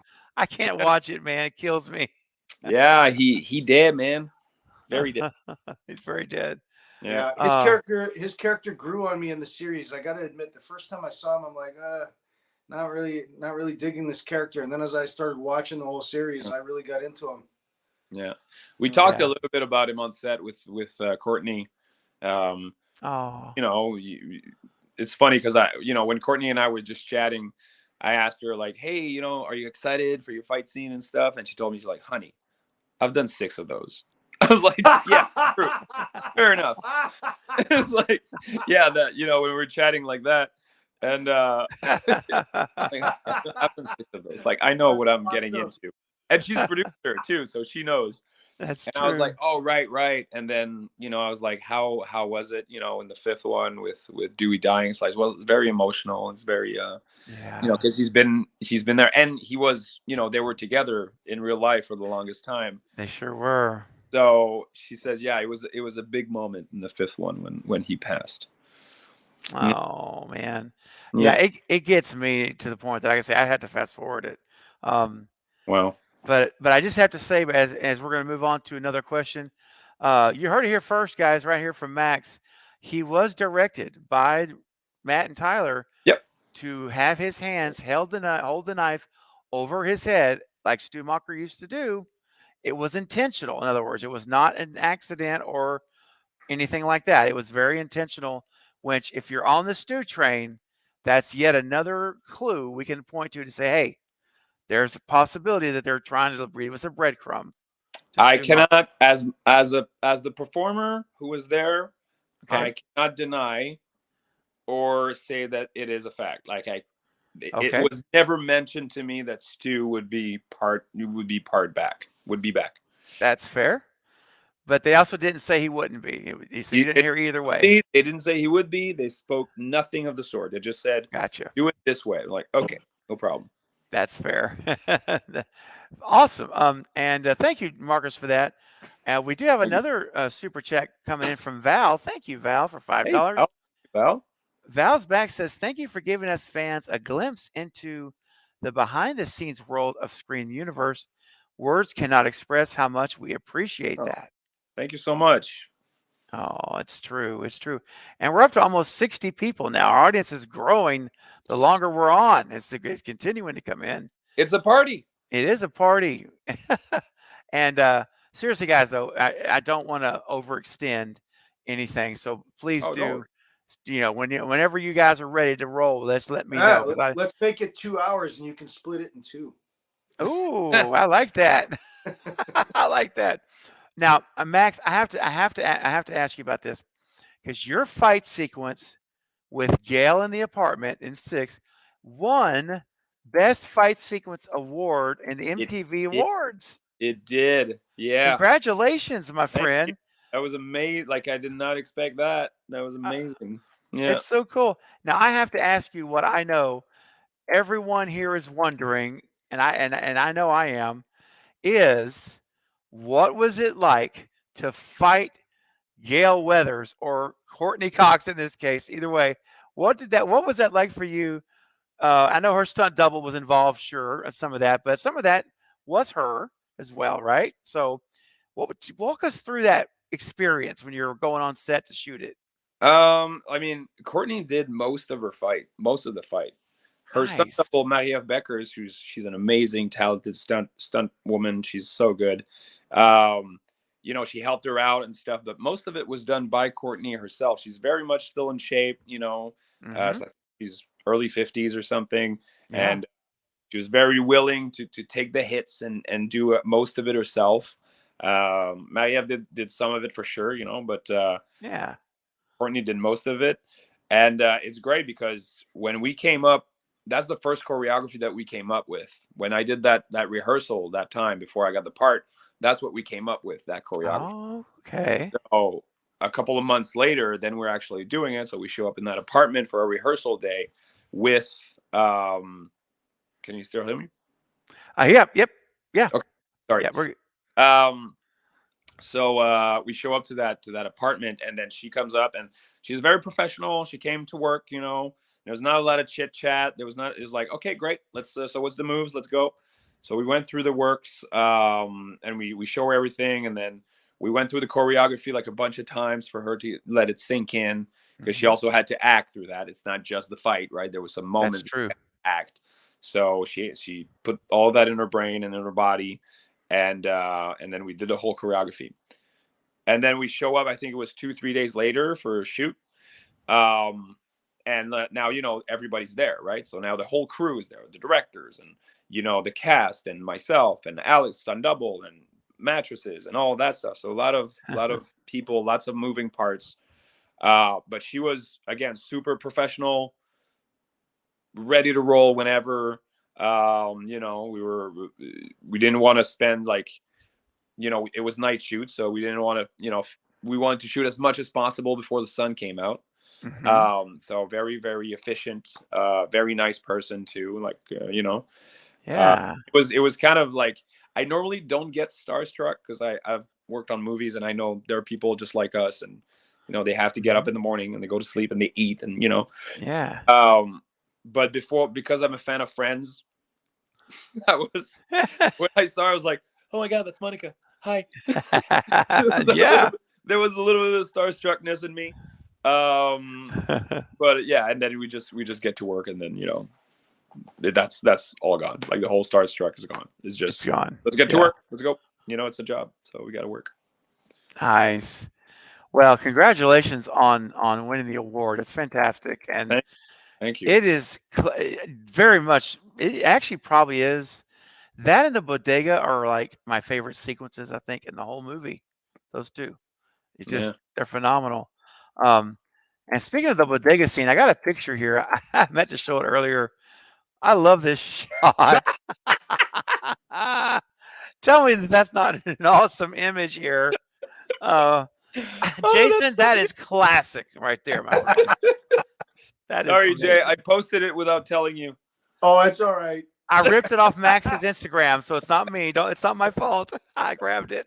I thought it was so good because It it was is. at the end of it was between two takes. I think we were heading to lunch right after this, and then Pete and Jason. Pete is the guy in the beer that I'm stabbing right now, and they go like, "Hey man, let's take a couple of pictures." And I knew that they didn't like when we took pictures just because, they didn't want any spoilers. But as long as you're safe with it and you just keep it for yourself until the movie comes out, it's okay. So, but we took this picture. It's like, okay, let's put the mask on and put the hoodie on real quick. And then we did a couple of selfies like this, and Jason's face is just priceless. Yes. I had to post it. I even tagged you in it, Jay, but I don't think you're on Instagram that much, so I don't know if you saw it. No, man, I'm sorry. Instagram. It's all good. It's all good. But yeah, people love it. It's hilarious. Your face is so good, and the hair. It's perfect. Yeah, I don't know what it is, man. It's like the hair. It's not like that anymore. It's just I don't know if it's my hair just turned curly. It was like Yeah. It might have been something you ate, dude. I doubt it. I don't know. Supplements or something. My hair is usually bone straight, and that period of time, I don't know what happened with the. It was just curly. I looked like I just need a gold chain. Like I was oh my god. Good. It's so good. Yeah, love the cardigan. I know, right? They're rocking the sweater. Yeah. Cardigan, yeah. I just need a gold chain around my neck. That would have been perfect. Yeah. Oh, and then of course I love these shots of Max too. I mean, look at that. That's so great. That's It's awesome. so good because when we were on set, a lot of people were taking pictures of that with their phones just because it's the outfit, right? The outfit is so iconic.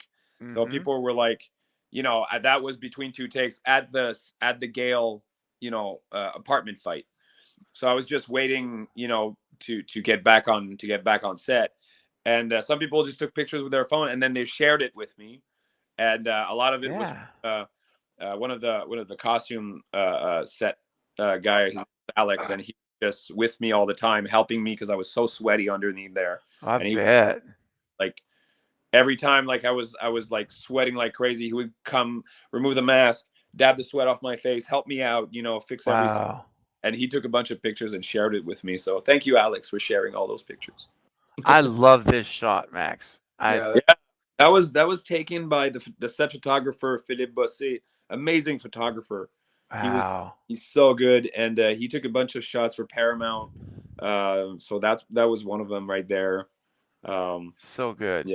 Yeah, he took a shot that never seen the light of day, I think, but he showed me on his camera on the day, and it was so good because it's in the fight itself. It's a moment where I jump over the couch, because yes, really athletic in this movie. So I jump over the couch to attack Courtney, and because the robe is longer, right? And when I jump over the couch, my legs, I crouch my leg a little bit like this to do my landing. Okay. So he took the shot midair, and with the knife really high over my head, I'm about to hit her. Dude. So when he took it, it looks like Ghostface is actually flying over the couch, like an actual would be, right? And I was like, this is so good. This is amazing. And sadly, I don't think it came out. Like, I don't think Paramount chose that one. But it was such a good shot. Like, Philip has he has these eyes, man, these artistic photography eyes. And he could make amazing shots. Wow. Yeah. I'm guessing you didn't get a copy of that picture. No, I would love to see. I wish we had a copy. Oh my gosh! If I get one, I'll post it on my Instagram, and you guys can see it. Just follow me, and you'll see it maybe one day. But well, and this image here, again, just man, wow! The tilt, the head tilt, and that's the head tilt. That, by the way, that made me think of something I wanted to ask you about in the bodega scene when Ghostface first walks in. Yeah.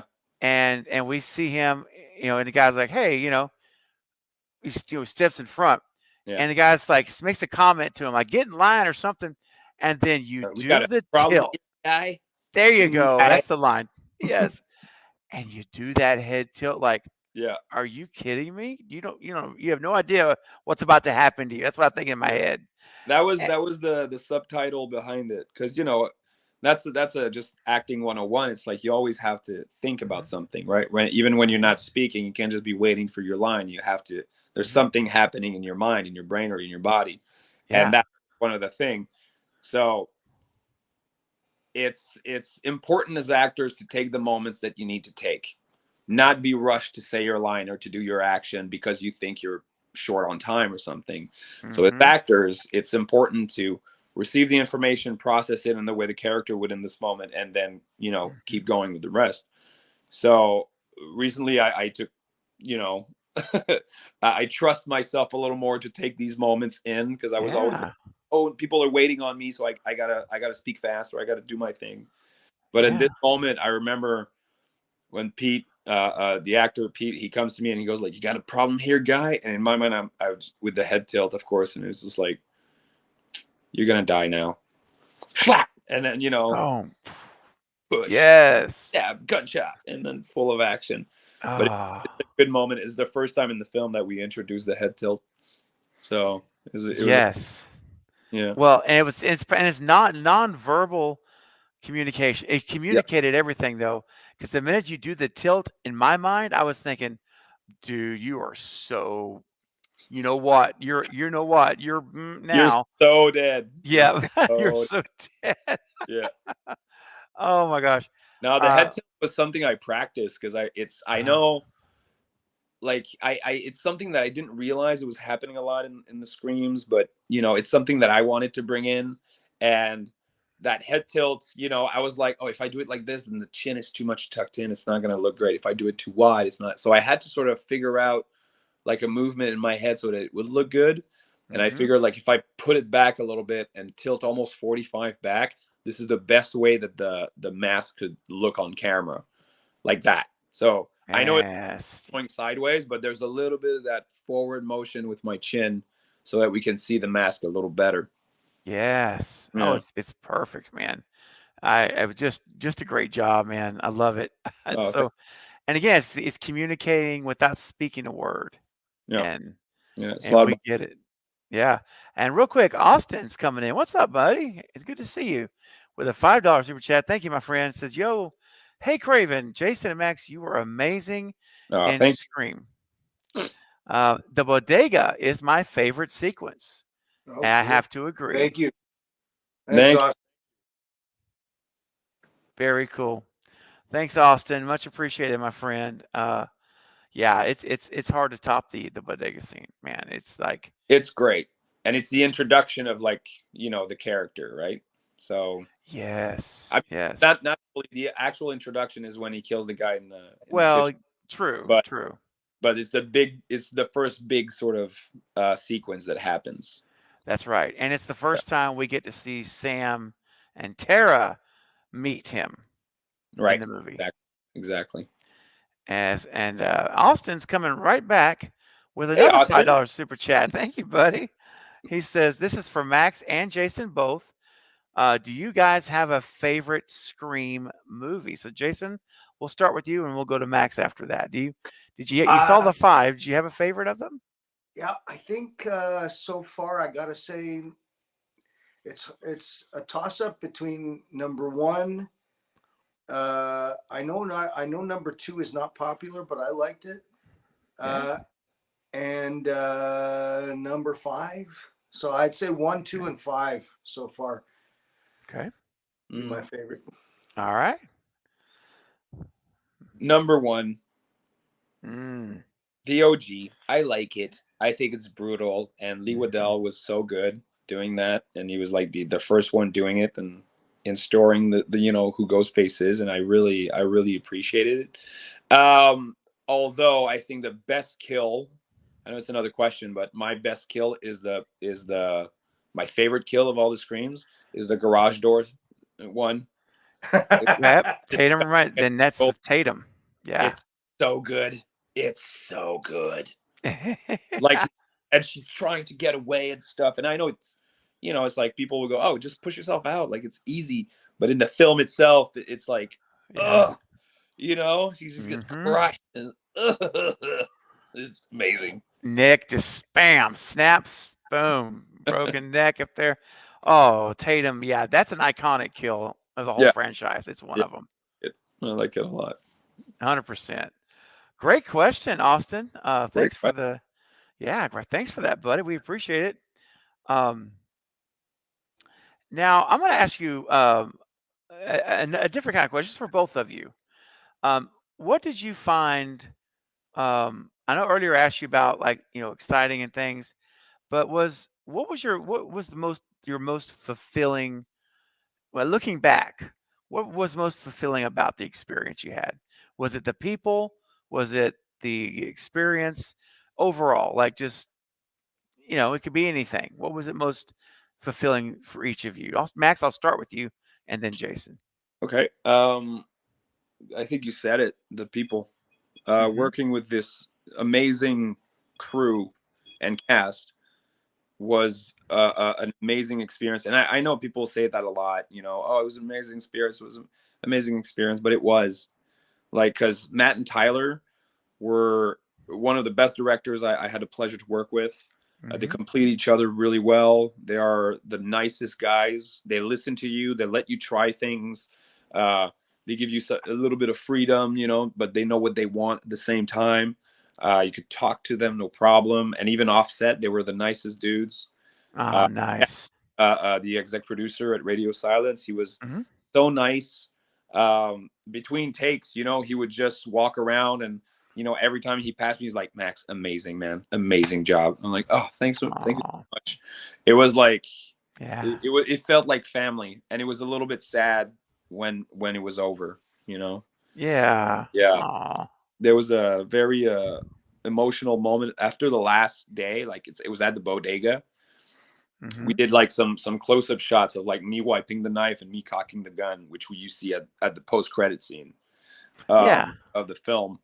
And that was the last shot. And of course, at the end, one of the exec made a little speech and they thanked me for taking the mantle and, doing a good job. And I was just so honored that, they appreciated my work. And of course it was a group thing, but I was so humbled by it. And then, Matt and Tyler gave me a big hug. Chad gave me a big hug. Melissa and Tara gave me a big hug. And I hugged Alex, the coordinator. And it was just, it was bittersweet because we did all this together. So it was kind of fun. And I was happy to go back, to my regular life. But it was also a little bit sad to leave all these people and, not going to see them for a while. Yes. But hopefully not too long. Scream 7. We're keeping our fingers crossed. Yes. Oh, that's awesome. That's awesome, Max. Thanks for sharing that. Jason, how about you, man? Looking back on it now, what was your 3 days you were there on set? What's most fulfilling for you looking back? Probably the paycheck. Hey, man. Got to get paid, man. I didn't want to say it. Yeah. The money. That's awesome. No, that's so good. Honestly, I was very surprised by it because we did overtime and I was really surprised at the amount. But I had said it before at the beginning of the interview. I found Matt and Tyler and the entire crew and cast to be extremely pleasant. And it's rare when people are just chill like that, they're chill. It's easy to work with. You can tell when they come up to you to give you direction that they respect what you're doing and that you're part of the team and we're all just trying to make something here. That doesn't always happen, Yeah. And I've been doing this for a long time and I've gotten used to a certain sometimes attitude from people that okay, you get a little bit of attitude from them, but you just let it, go off your back and you just keep going forward and do your job. Yeah. This was not like that. These guys were really, really cool and really chill. I was not expecting that. I really wasn't. And I guess it just, it made the entire experience really pleasurable. And it was like one of one of the last jobs of the Montreal film season for me. I had a couple other jobs after that, but this was just it was like a gem. It just really stood out, and I was I had a really good time. So yeah. Oh, that's awesome, man. Yeah, great. Paycheck never hurts, does it? No.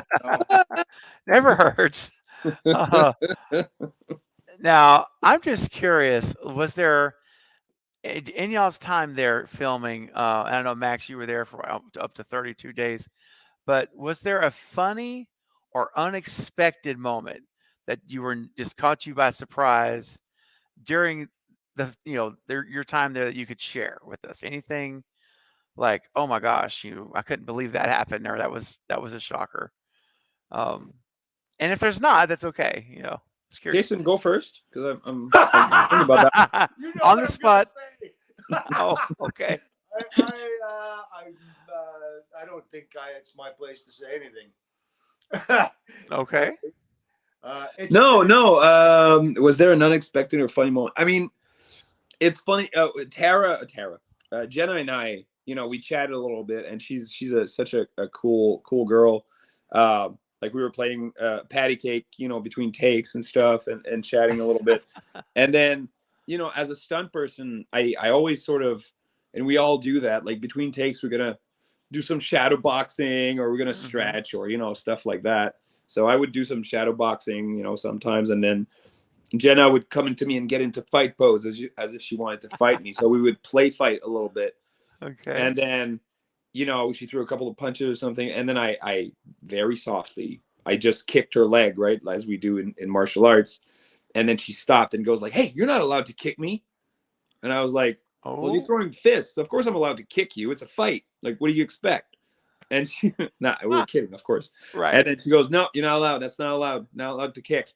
And then every time, we would go back to sort of play fight, then I would throw a kick in there. It's like, "Hey, you're not allowed to kick me." And then after like that last, speech, when I hugged everybody, and then I hugged Jenna, and she whispered in my ear, she says, "I'm going to kick you so hard." Oh. I was like, "Yeah, you can try. You can try." You can try. Exactly. Yeah. I don't think she's going to land it, man. I don't think that's. But it was a sweet moment and kind of funny. Yeah. Yeah, it was great. Oh. Yeah. Awesome. I would see here. We got a question in the chat here that I wanted to bring up from our good friend Horror Tori. Tori said, "I have a question for Max. How cool was it working with all the actors?" And we can ask Jason too, because Jason was with Jenna and Melissa. How was it like working with Mason, Hayden, Melissa, Jenna, Jasmine, the core four, and Hayden? Yeah. What was that like? I'll go first because my story's short. I only worked with Melissa and Jenna.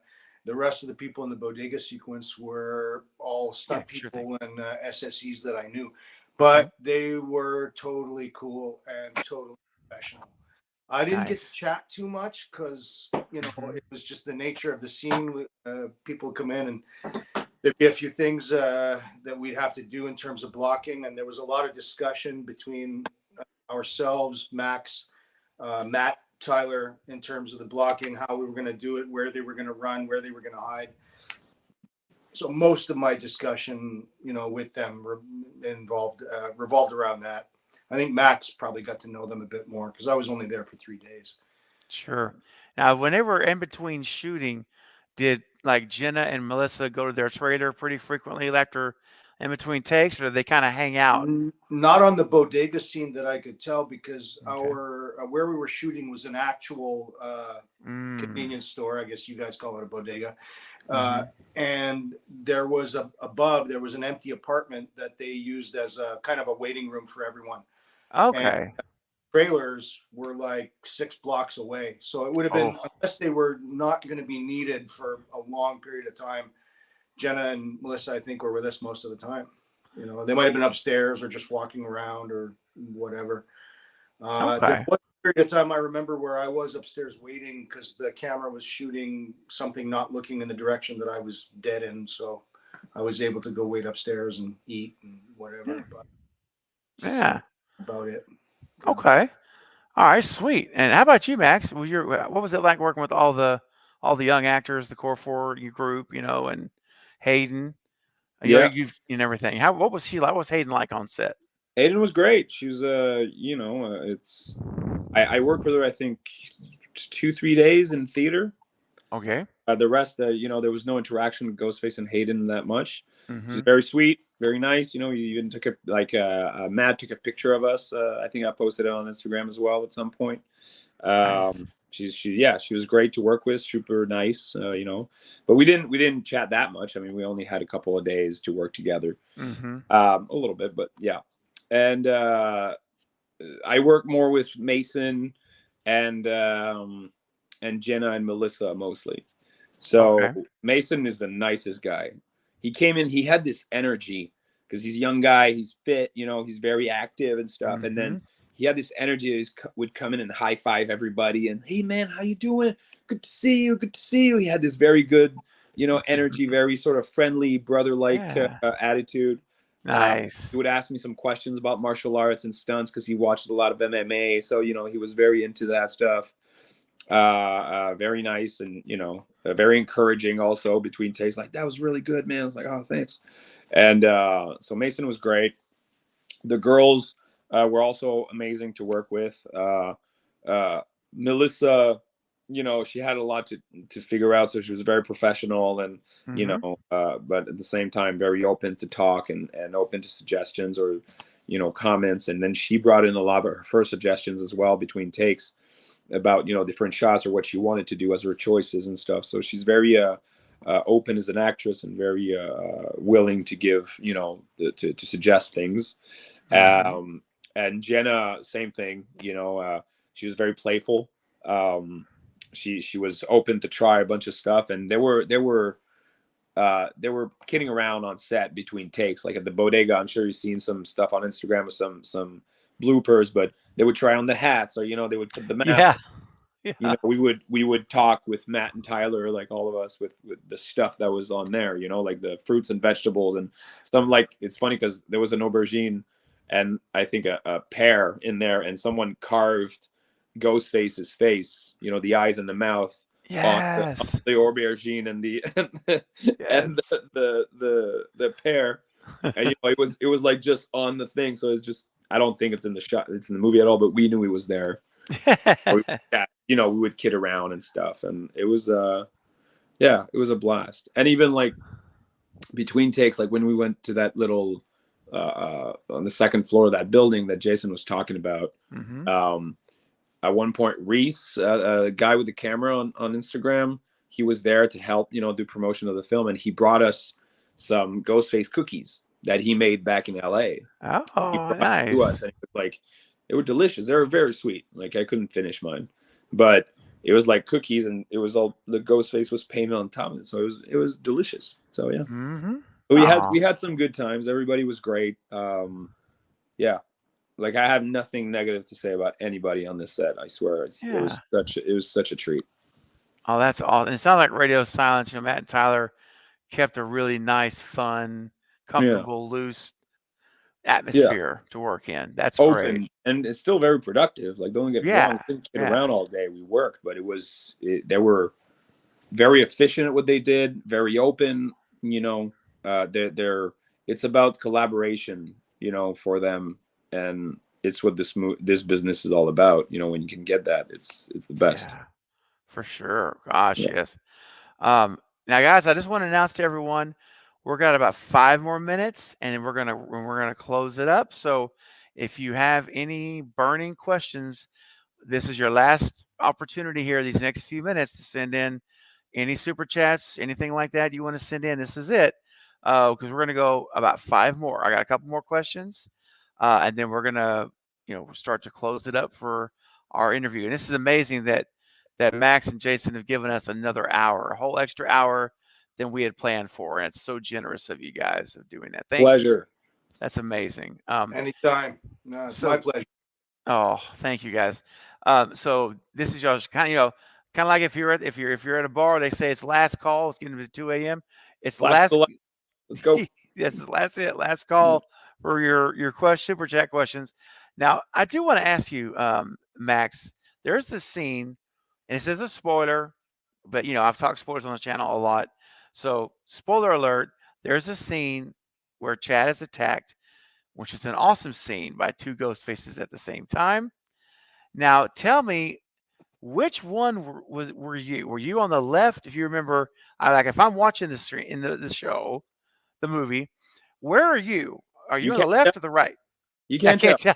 Well, the thing is that they're the different mask. Yeah. See, normally the aged mask, I know, like there's I know you're there, but they're the clean white mask. So, I would like to know who is the other ghost face in the costume with you. So there was another stuntman who worked with us. His name is Mathieu Kader. He did about 10% of the ghost face moments. He did that scene, and he also did. You remember when Samara gets killed in the first kill? Yes. As well. They needed him because he's a different body shape than I am. True. And in the story, he's not one of the three killers, right? He's not Jack or Ethan or Dermot. Yeah. He is like this movie buff guy. So they needed somebody else to do that kill. So he did that, and then he was with us in the theater when we both killed Mason. So yeah, and then he's got a slightly slimmer frame than I am. We're a bit shorter, I think, than I am, maybe an inch or two. So yeah, you got to watch the movie, and you got to see which one's which. You got to figure it out. I love that. If you're looking at the film, I'm the guy on the right. Okay, so if you're watching it, you're on the right side. Yeah. Love that. Thank you for sharing that. Because no problem. I was just curious. Like, I gotta ask him that. Yeah. And then I have to ask you all this too. This will probably be my last question, and then we'll do one final question in from the audience, if that's okay. My last question will be. Well, hold on. Let me do mine last. Let me do an audience question, then mine, then we'll wrap it. Where was that question I had? Well, it's funny because it kind of ties into what you just said, Max. You're the taller ghost face. Carrie Crave Cinema, my good friend Carrie, wanted to know how tall you are exactly, because she's estimating around 5'11" based on what she sees on the screen. I am 6'7". 6'7". No, I'm actually 4 feet 2. 4 feet 2.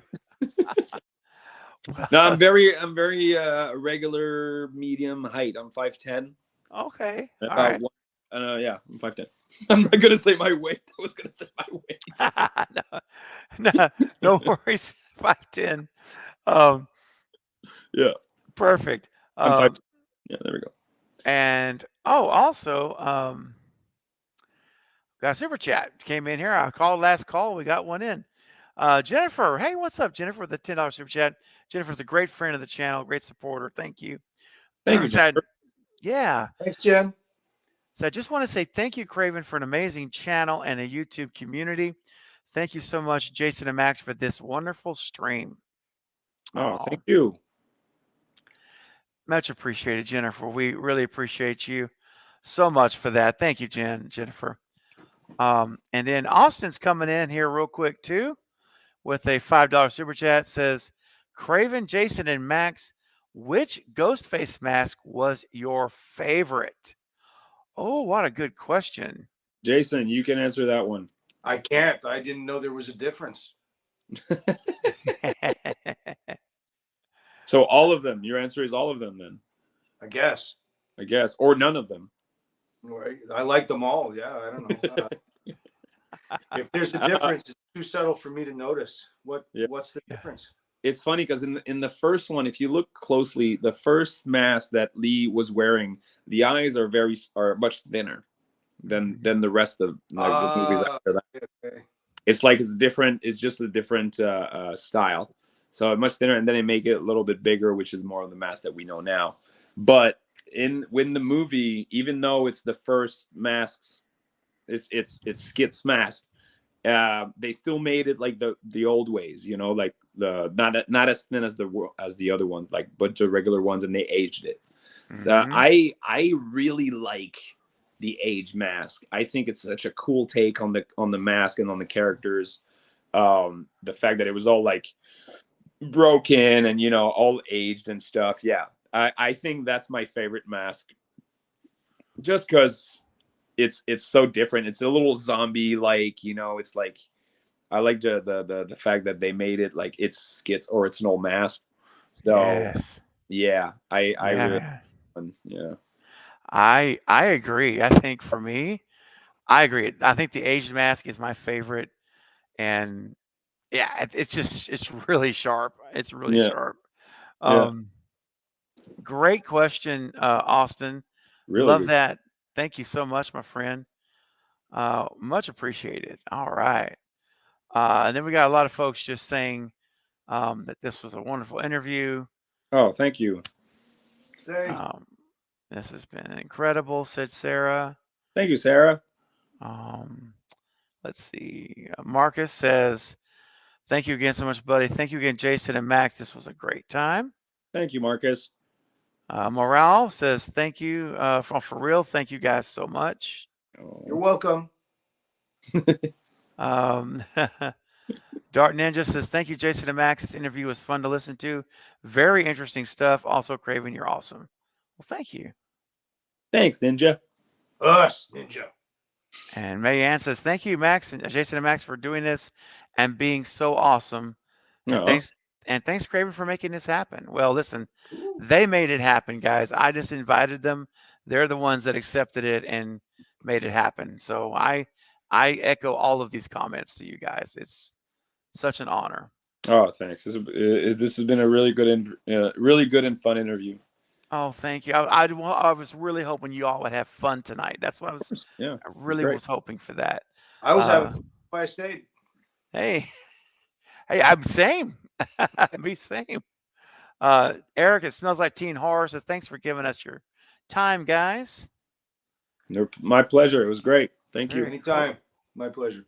All right, and then we have last one from the audience that I'm going to put up here. Let's make sure this will be it. Real quick, Jamie says, I missed half of this. I can't wait to go back and see what I missed. Great interview, guys. Jamie, you need to go back and watch the whole thing. There is some incredible. Jamie, you gotta. It's so like it's amazing. Like it's an amazing interview. Trust me, you're gonna love it. These guys are awesome. ZZM says, we're so glad you came on Craven's channel. He's a great guy and knows his stuff. Oh, well, thank you, ZZM. But I'm so happy they came here as well. My goodness. Such an honor. And then J Rod says, I look forward to see what the future holds for you both. Good luck in your career. Oh, thank you, Rod. Just for me, just keep in touch with my Instagram because that's mostly where I put my stuff. I'm also doing some conventions, as Ghostface. So if if ever you see through Instagram that I'm in your city or something, come say hi. I've done my first one in Florida a couple of weeks ago. Nice. Spooky Empire. It was a great time. Like the fans were amazing.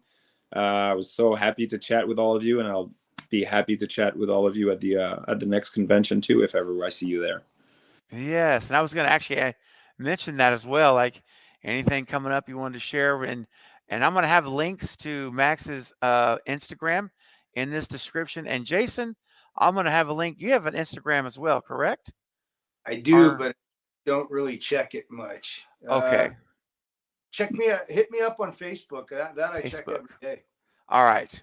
Yeah. I'm going to put links to Jason's Facebook and Max's Instagram in this description of the stream, so you can go there and click it and follow them. And yes, definitely, if they hit up conventions near you, or even if you have to travel a little bit, it's worth it. You've seen how awesome they are tonight. Those are so fun. Like I've never seen conventions before, like those conventions, and that was like specifically a horror convention. And it's so great because a lot of people are selling their own stuff. They're making artisanal, earrings or, the movies. And I even I took a little video and I sent it to Jason because there was a guy that had all these 1950s, 70s movies, like horror films. And he was selling all stuff. And I took a video of it. Like I was like, Jason, you would love this, because Jason's a movie fan. Mm-hmm. So I filmed all that and then sent it his way. And those conventions are so great. And then, you get to talk to the fans and Yeah.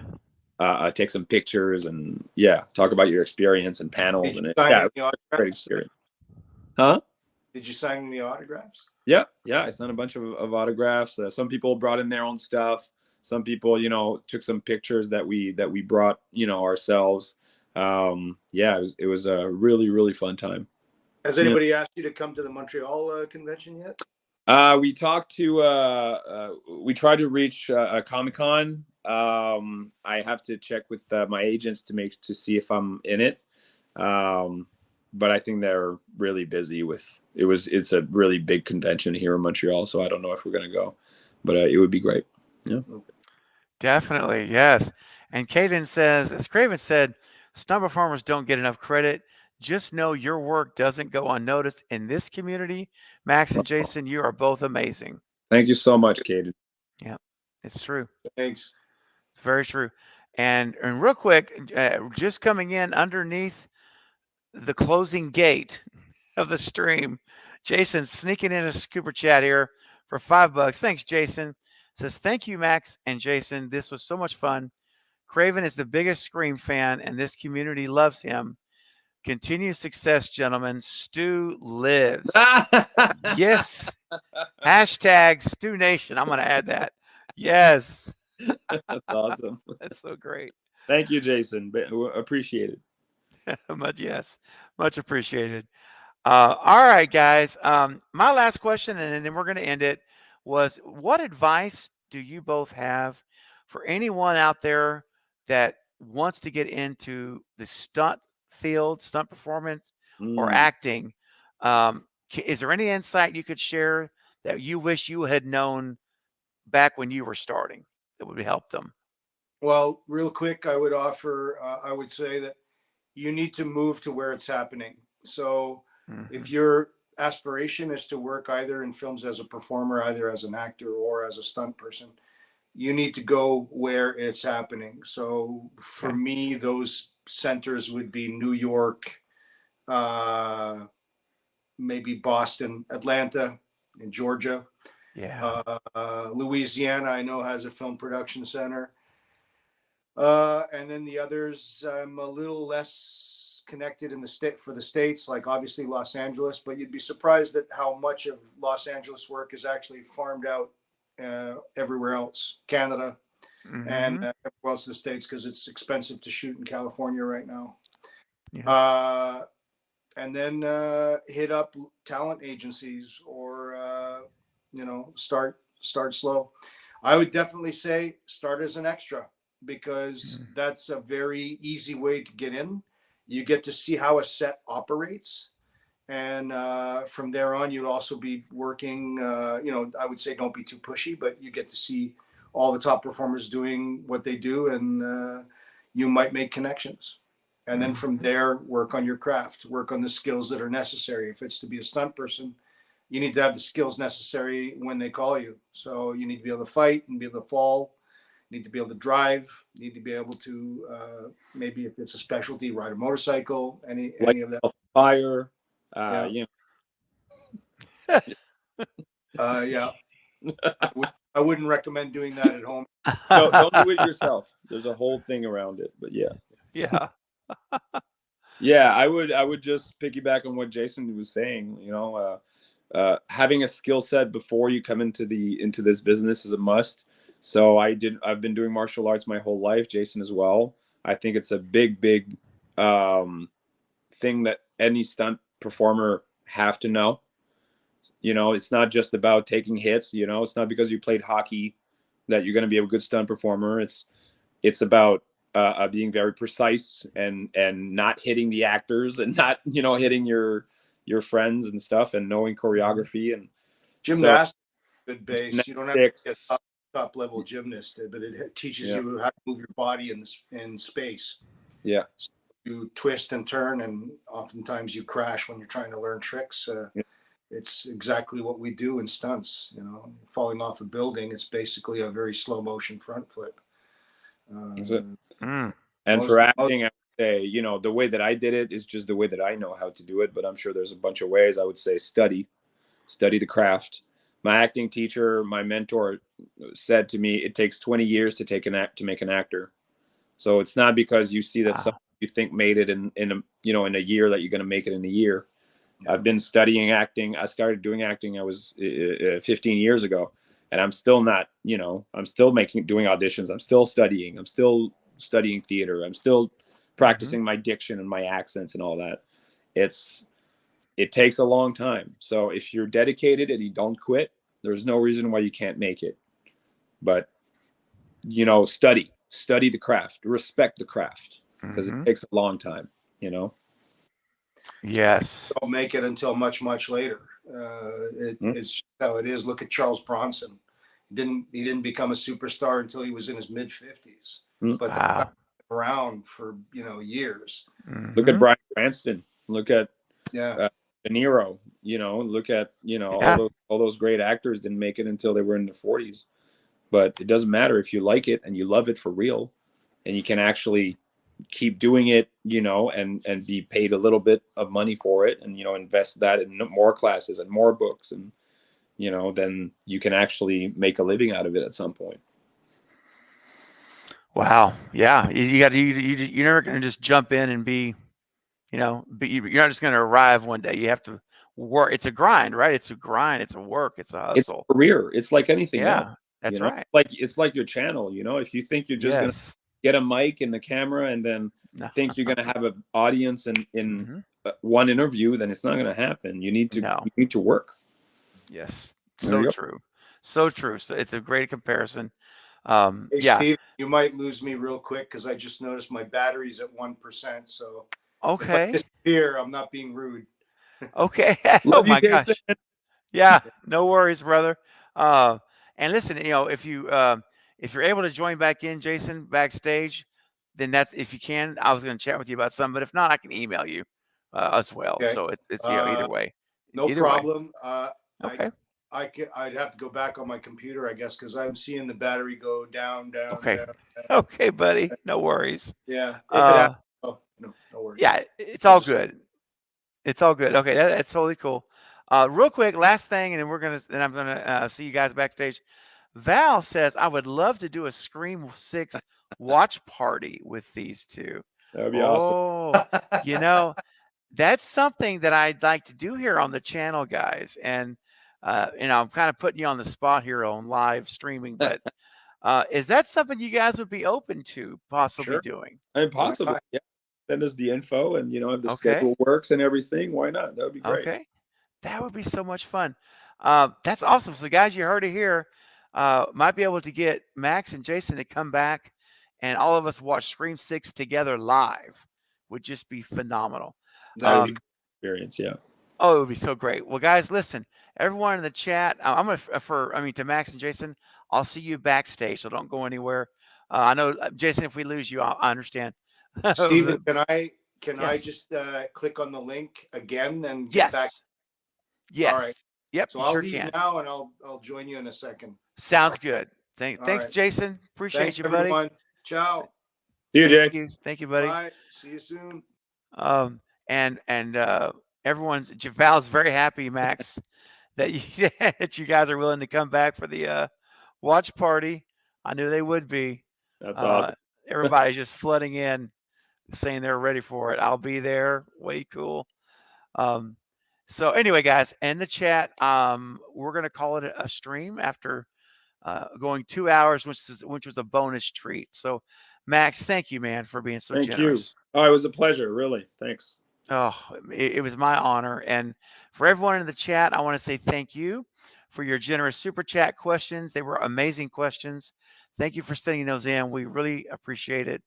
And don't forget, guys, next week on Tuesday of this coming Tuesday, I will be having the OG Ghostface, Lee Waddell, will be joining me. Yeah, he'll be joining me on Tuesday. Going to hang out at 6 o'clock Central Time. So be sure you guys come on back and we'll see what Lee has to share about Scream 1.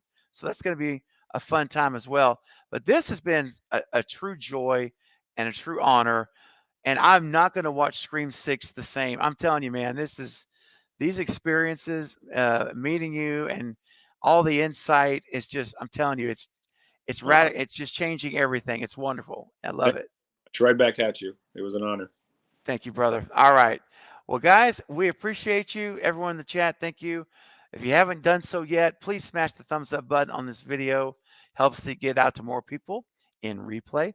And go and check out Max's Instagram. I'll put a link in the description. And if you can search for his name in Instagram, it'll come right up as well. And so I'll have it there in the description for you, though. All right. We'll catch you soon. I'll see you on the next video or the next live stream. But until then, this is Craven Something Scary, where it's all horror all the time. Bye, everyone. Bye, buddy.